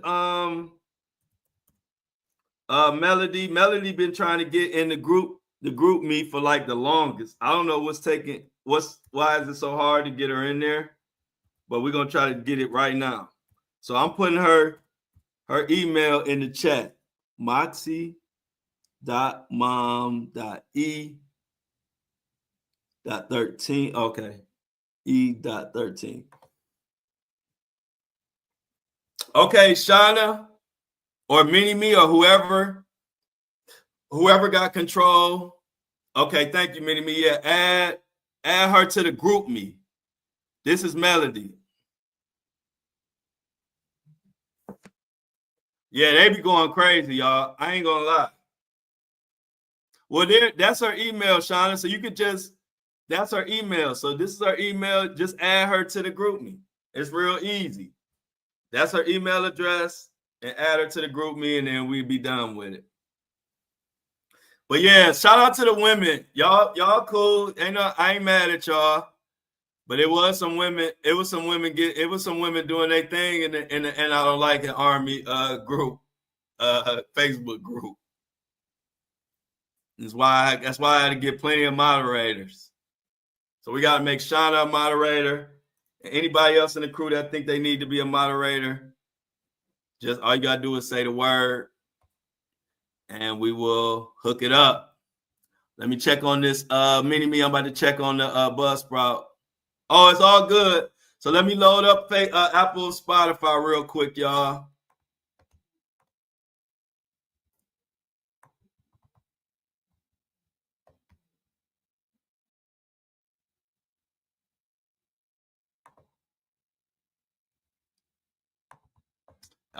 Just getting us loaded here on Apple and Spotify. Give me 1 second. Y'all know it don't take me long. Boom, boom, boom, boom, boom. First season, 113. Explicit content. Boom. Save it, update it. Come on, computer. Come on, Wi-Fi. Come on, Wi-Fi. I ain't got time for you today. Here we go with this. Man, I hate when this Wi-Fi be going slow like this.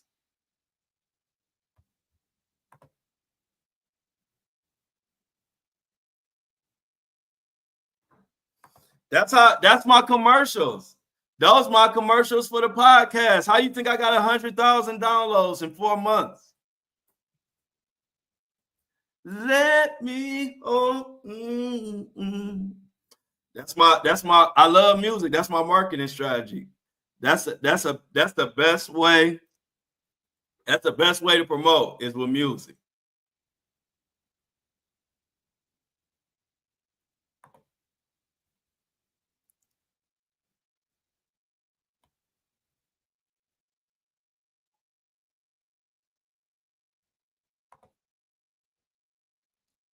All right, but Buzzsprout, Apple, and Spotify is officially live.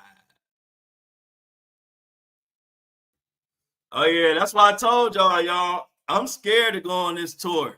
I'm gonna have security, but hey, look, they ain't gonna be doing me like Michael Jackson.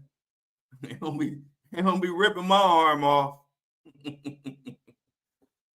Hey, they ain't about to be ripping my arm off and my headbands off.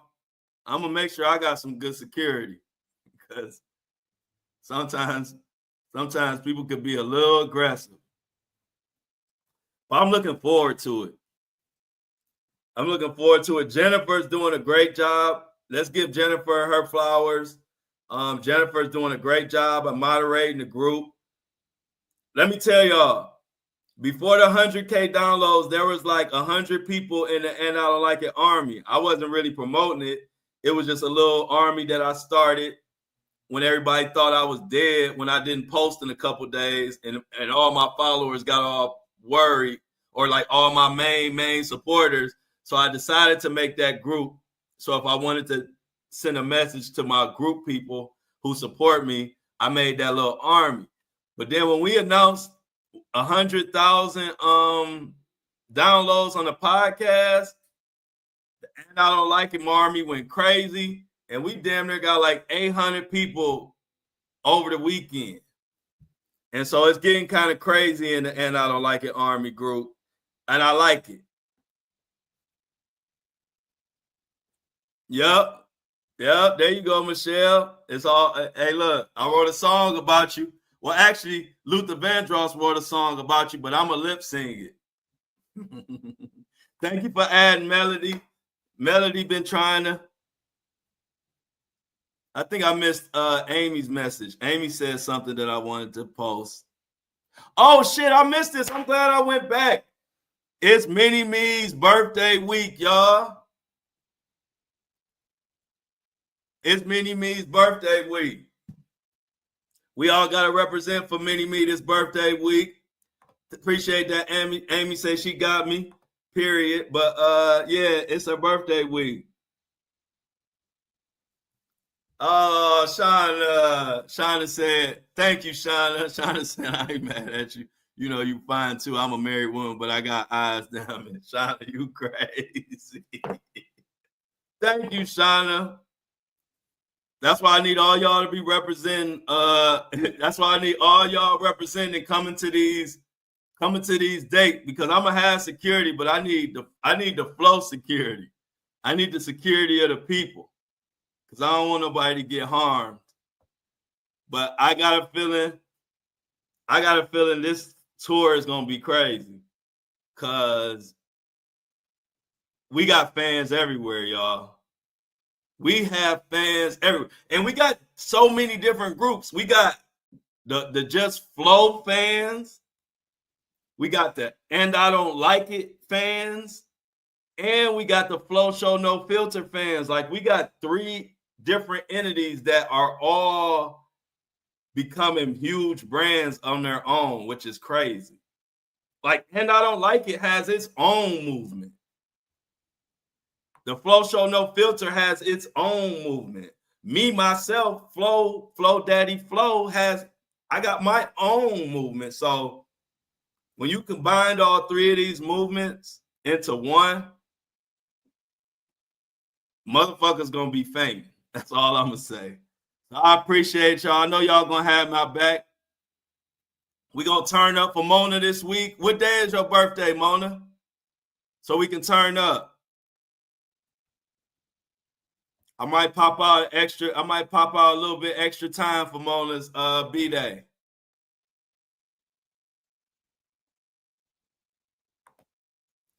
He is turning pink, y'all.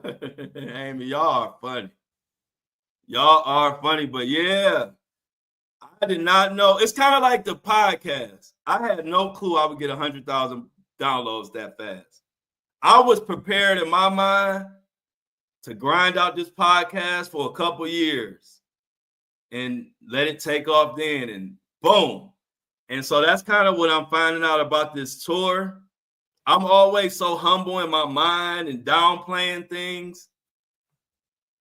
But I'm gonna have to keep it real, y'all. It's a lot of fans out there, and this tour is about to be crazy, and it's gonna be fun, and it's gonna be groundbreaking because it's gonna be not like nobody else's podcast tour. My podcast is gonna be like a family reunion. I'm gonna do this right in front of you. We're gonna do an episode. We're gonna do a live episode. We're gonna do Q&A. Y'all can ask questions. We're gonna do a meet and greet. But of course, you know I'm gonna do the Carrie Floki. You know I'm gonna do the Carrie Floki on the tour. You know I'm singing classics. I'm performing classics. And since everybody love my videos so much, every stop I go to, I think I'm gonna pick one woman who want to have one slow dance, and we're gonna do a nice little classy slow dance to a classic song as I perform it. So I'm gonna do that. I'm gonna do that at every stop. So when I come to Boston, me and Mona gonna have to slow dance in Boston. Because I'd rather do it with people I know if I can. I don't want nobody ripping my head off. But me and Mona when I go to Boston, me and Mona gonna slow dance to one song at the event. But yeah, it's just gonna be like family reunion, kick it vibes, you know, good music, everybody talking, fun time, fun. That's gonna be my part. That's gonna be my live tour. It's gonna be the most fun anybody ever had, and I'm bringing back all the 70s, 80s, and 90s. I'm bringing all the 70s, 80s, 90s, and early 2000s. I'm bringing those vibes back.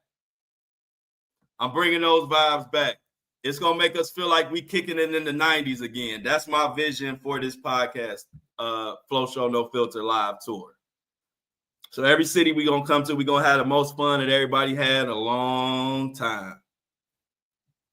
So Mini-Me says she got me. So yeah, when I go to Boston, I already know who I'm dancing with in Boston. It's Mona, aka Mini-Me.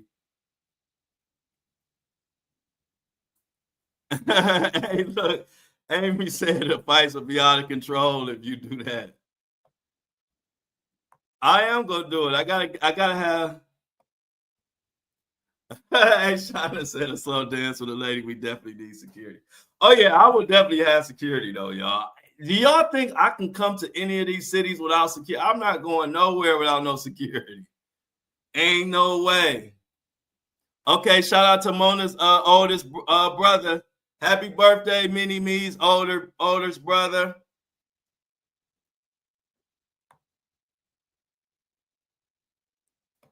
You're gonna have these women out here paying. Hey, we're gonna have a good time, Diamond. We're gonna be playing that good music. We're gonna let that Luther Vandross play. A chair is not a chair, even when there's no one sitting there. But hey, we gonna be kicking it. I can't wait. I'm excited.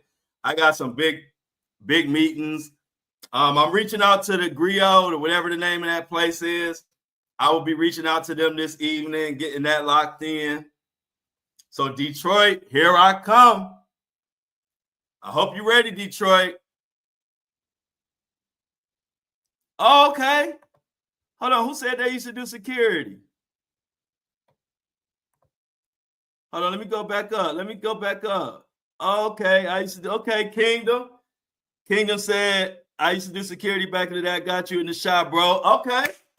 Okay, because you know I'm definitely coming to Chicago, and I got team because I need official security, which I gotta pay for, which will be paid for through the tour and all that. But I need home team security in every city because I know I can trust y'all. Because sometimes I don't even know if I can trust paid security, but I can trust my Flow Show No Filter people. So Kingdom, when I come to Chicago, you got all access, and I know you got my back. Okay, so I got my dance partner in Phoenix. I got you, Genuine. So Phoenix, the only surprise gonna be what song that I choose, but it's gonna be a good time. But I think y'all know I'm pretty like good at kind of predicting stuff, but I think the slow dance is going to be one of the highlights of the tour, only because people don't slow dance no more. A lot of times people don't slow dance no more. They don't go like back in the day. Remember, we used to slow dance when we went out. Like then it became like nobody slow dance. It's just all bumping, grinding, fast, whatever. So, like I told you, this tour, I want this tour to remind us of the 80s and 90s. And if you wasn't around in the 80s and 90s, I wanted this tour to show you how we kicked it in the 80s and 90s. And so that's what I'm excited about. So Genuine, I'm ready. I'm ready when you're ready. When I get to Phoenix, good to know I already got my dance partner.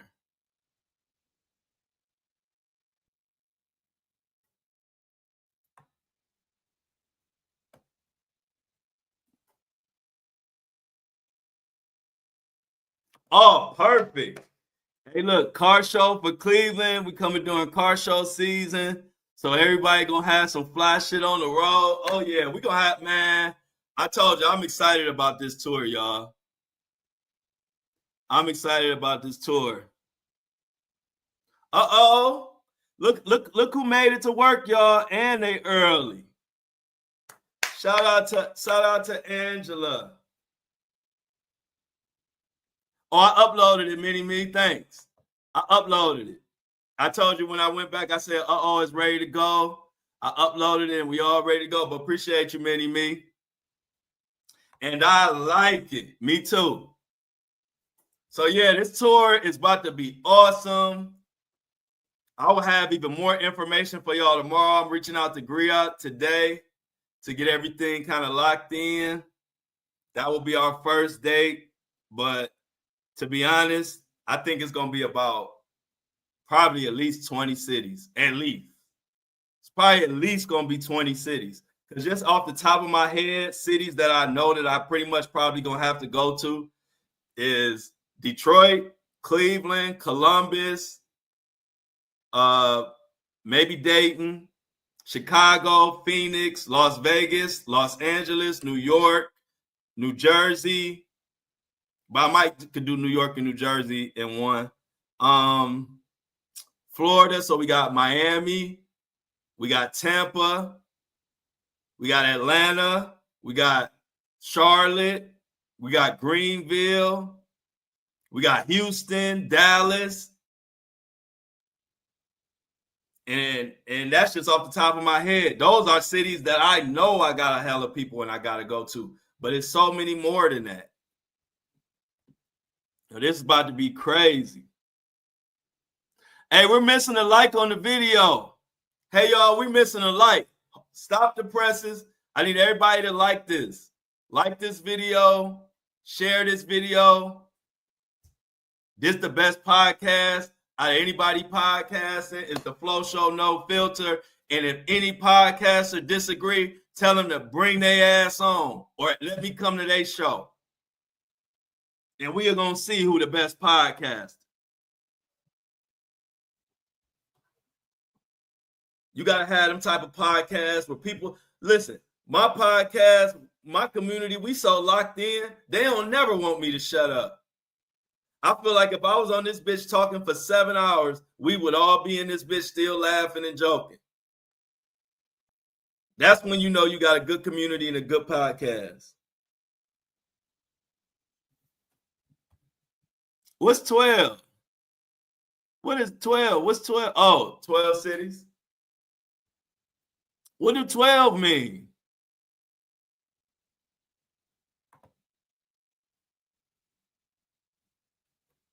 But yeah, let's come on, y'all. Let's like it, share it. But y'all, we have found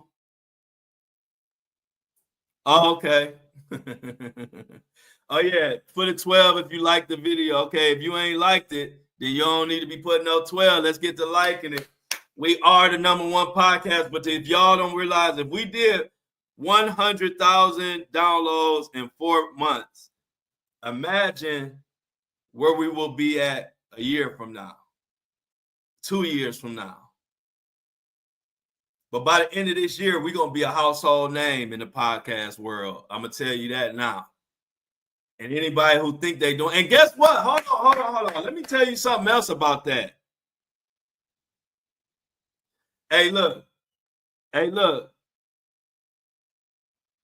All the likes is in there now. Thank you. Hey, look, one thing about it, we did 100,000 downloads. No famous interviews, no famous cosign, no help from nobody, no nothing, no even no sponsors, no big sponsor money, no promotion. And we did 100,000 downloads with nothing but me, green screen, and a microphone. And see, that's where I'm kicking the ass a lot of these podcasters, because guess what? I'm one of the few podcasters that, oh yeah, I will do interviews. We will get big interviews as we get bigger and move on. But right now, I'm just concerned with me and my community. And I'm one of the only podcasters that don't even need a fucking I don't need a damn guest. Just give me the microphone. I got us. I don't need no famous people. I don't need none of that. I just need me and my community, and we rocking out. And that's the biggest and most important part of the whole thing. We got 100,000 downloads without no cosigns, without no interviews, without no help. Just good info, good spirit, and good people coming together. That's most of the time people feel like that can't win, and we proving them wrong. You don't have to be messy and toxic and causing division to be successful. Ain't no division caused on this podcast. We just talking real facts about what's really going on and loving each other.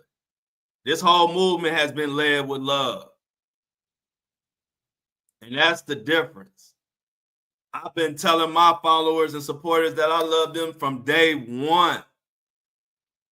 And it ain't stopped. I'm always let them know. Even when I have to tell them some shit I don't want to say, I still love everybody who support this movement. Every single last one of y'all. Even if I don't like some shit y'all say sometimes. Because I look at it like this. I'm sure y'all don't like some shit I say sometimes. That's family. That's real family. We don't fall out because I'm mad at you for something you said, or you mad at me because of something I said. We don't fall out. We acknowledge it and we keep it moving. And we're going to keep doing it. So imagine by the end of this year where we're going to be at as a community. So let's just keep pushing. Let's keep that security up. Hey, all you got to do is Google me, Andy. Just Google me. You could Google my name and you'll find out more than I could even tell you about who I am. Just Google my name. Yep, 1 million is next. We coming for Rogan ass. We coming for Rogan. We coming for Club Shay Shay. We coming for Tucker Carlson. Whoever the top dogs in this podcast world, we coming for them. See, because I'm the first podcaster that I don't even need no guests to get my numbers. I ain't had one guest. And we tearing their ass up. I am the talent. I interview my own self.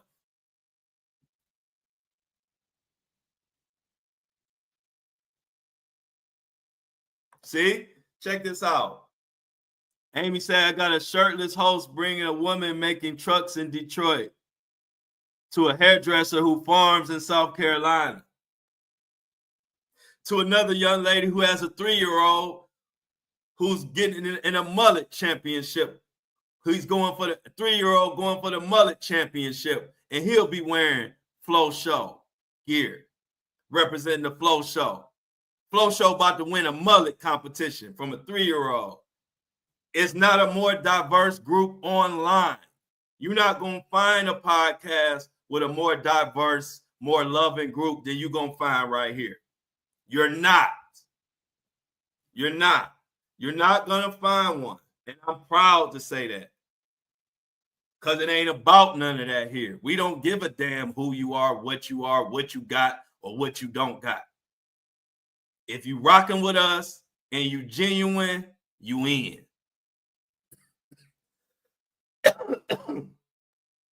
You ain't got to be perfect. All you got to be is real. And that is what my motto is on everything I approach. And that's just my winning formula. I don't have to be perfect. All I have to be is real. See, I don't have to be a perfect podcaster. All I have to be is the most real podcaster. I don't have to be a perfect content creator. I just have to be the realest realest content creator. So my goal is never to be perfect. My goal is never to be the just no flaw. That's not my goal. Never. My goal is always to be the most authentic in whatever I do. And that is the secret. See, while they're trying to be better than me, I'm just trying to be more organic, more authentic than them. And so while they're competing and trying to find perfection and trying to be perfect, they losing to me because I'm not trying to be perfect. I'm not wasting energy trying to be perfect. Perfect is unattainable. But you could be real. You could be organic. You could be yourself. And ain't nothing more. There's no more valuable commodity that you can bring than being yourself. Because it's supply and demand. And there's billions of motherfuckers on this planet, but it's only one of you. So if you know how supply and demand work, if it's a billion, but it's only one of you, how valuable is that? And so I want to just let y'all know that is the key. Don't try to be perfect. Just be you. In whatever you do. See, all this time, we get so caught up in trying to be the best and trying to be perfect and trying to win over everybody. When you could simplify that whole thing and just literally be who you are, and the world will meet you halfway. And that's what I do. And I'm going to continue to do it. And as I continue to do it, my competition, they don't know why they losing to me when it seems like I'm not even trying. But really, I'm trying like a motherfucker. But my try is just focused on being organic, focused on being genuine, focused on being real, whether that's what people want to hear or it's some shit they don't want to hear. I can't get caught up in that. All I could do is give you who I am. And that's the key. So I just want to let y'all know, y'all, look, don't let nobody tell you can't do shit. Don't let nobody talk shit. Keep pushing and stick to your plan. And if you do that, we're going to have some fun this summer. So Mona, have an amazing day. Okay, let's see. Let's get back to Mona before she get out of here. She had a message for everybody. I want to put it on the big board. Mini Mona says, have a blessed day and a blessed start to the week, fam. She's getting her hair done, and she is out. Okay, Mona. Shauna said, I'm gonna have these women's rooms sounding like barbershops. Amy. Y'all know Amy get diabolical, but y'all know what she talking about. Amy, y'all know what that barbershop noise is. Shauna said, have an amazing day, Mona. Jennifer say, later, Mona, get the party started for your B-Day. Yeah, get that hair popping. Michelle said, have a great day. It's just a good day, y'all. Ain't it? It's a good Monday. We got more news coming in. I got a big meeting today. Got a couple meetings, but I got two big meetings. One really big meeting. Another meeting is, we'll see. But I'll probably have some more news for y'all tomorrow concerning the tour. And, of course, Diddy. We're going to keep that going. Clutches my pearls. Amy is on one today, y'all. Thank you, Angela. I will have Angela say have a great day. I sure will. I sure will.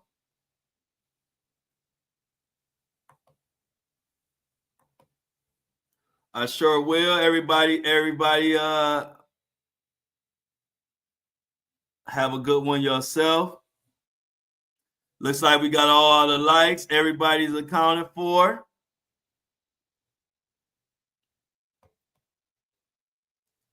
Let's see if we got one more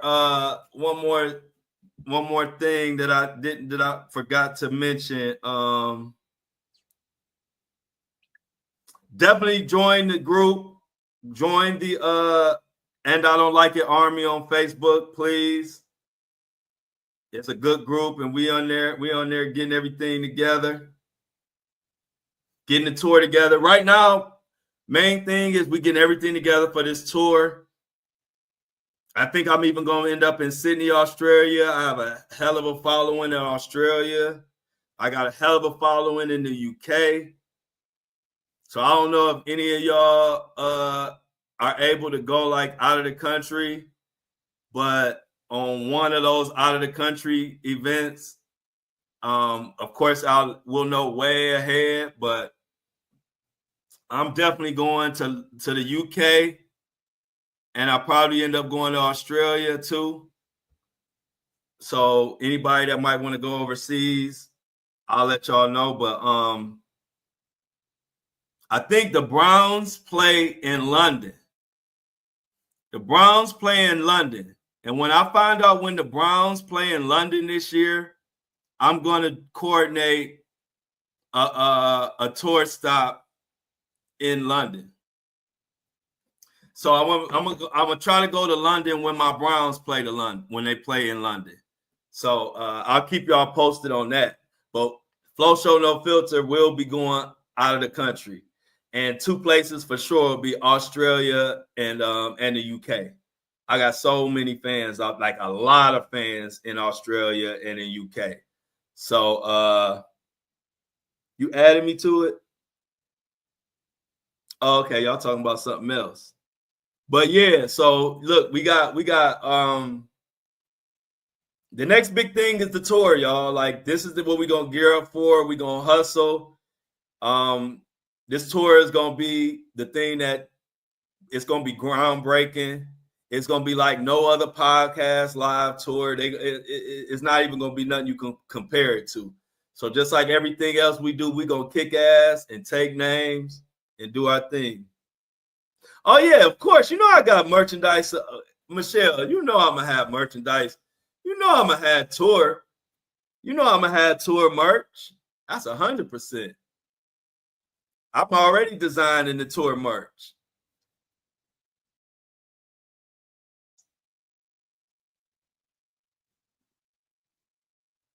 Yeah, I know. Yeah, we won't know until. That's why I said when I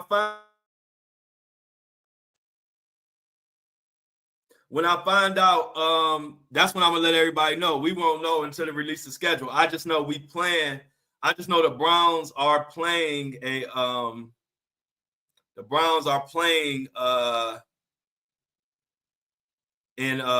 London. like I said, but like you said, see, we don't know yet. Oh yeah, for sure. Yep. We definitely gonna have the backdrop, all of that. And see, so y'all know, definitely give me all the ideas, but y'all know the reason why I kind of know about the merch and the touring. You remember, I was an artist and I went on tours and I did all of this. And normally I'd set up everything myself, even when I was a kid. So I got a lot of experience in touring and merch and all of that. So I basically do everything that we did in music. Like we went on tour, we had merch, we had the backdrops, we had promo items, all of that. So I kind of just take what I learned in music as far as promoting and marketing, and I use it in the podcast world. So definitely, Jennifer, we're gonna have the backdrop, we're gonna have the merchandise, all the tour merch.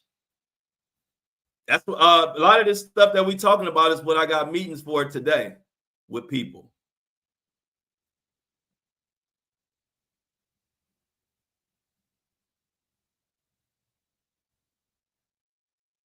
Okay, cool. Shauna said she could set it up.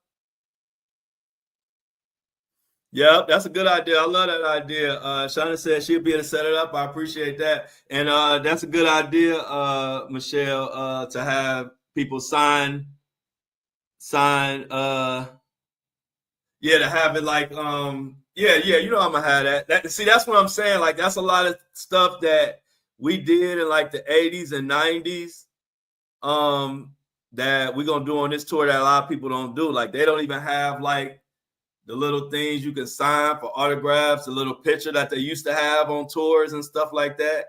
We bringing all that back. We bringing all that back. So yeah, y'all, we going. I'm gonna get ready to get myself together. I appreciate y'all rocking with me as always. 100K celebration. We celebrated all weekend. We celebrated today, and we're gonna continue to celebrate. Headband dropping Friday. We be right back today. You know, Flow Show No Filter is every day, Monday through Friday. And if you want to join us live for the Flow Show No Filter, join us at 7:30 Monday through Friday, 7:30 a.m. 7:30 a.m. Eastern Standard Time. As always, oh yeah, we're gonna have the all access flow passes for sure. You already know. As always, I love y'all, and I'm out.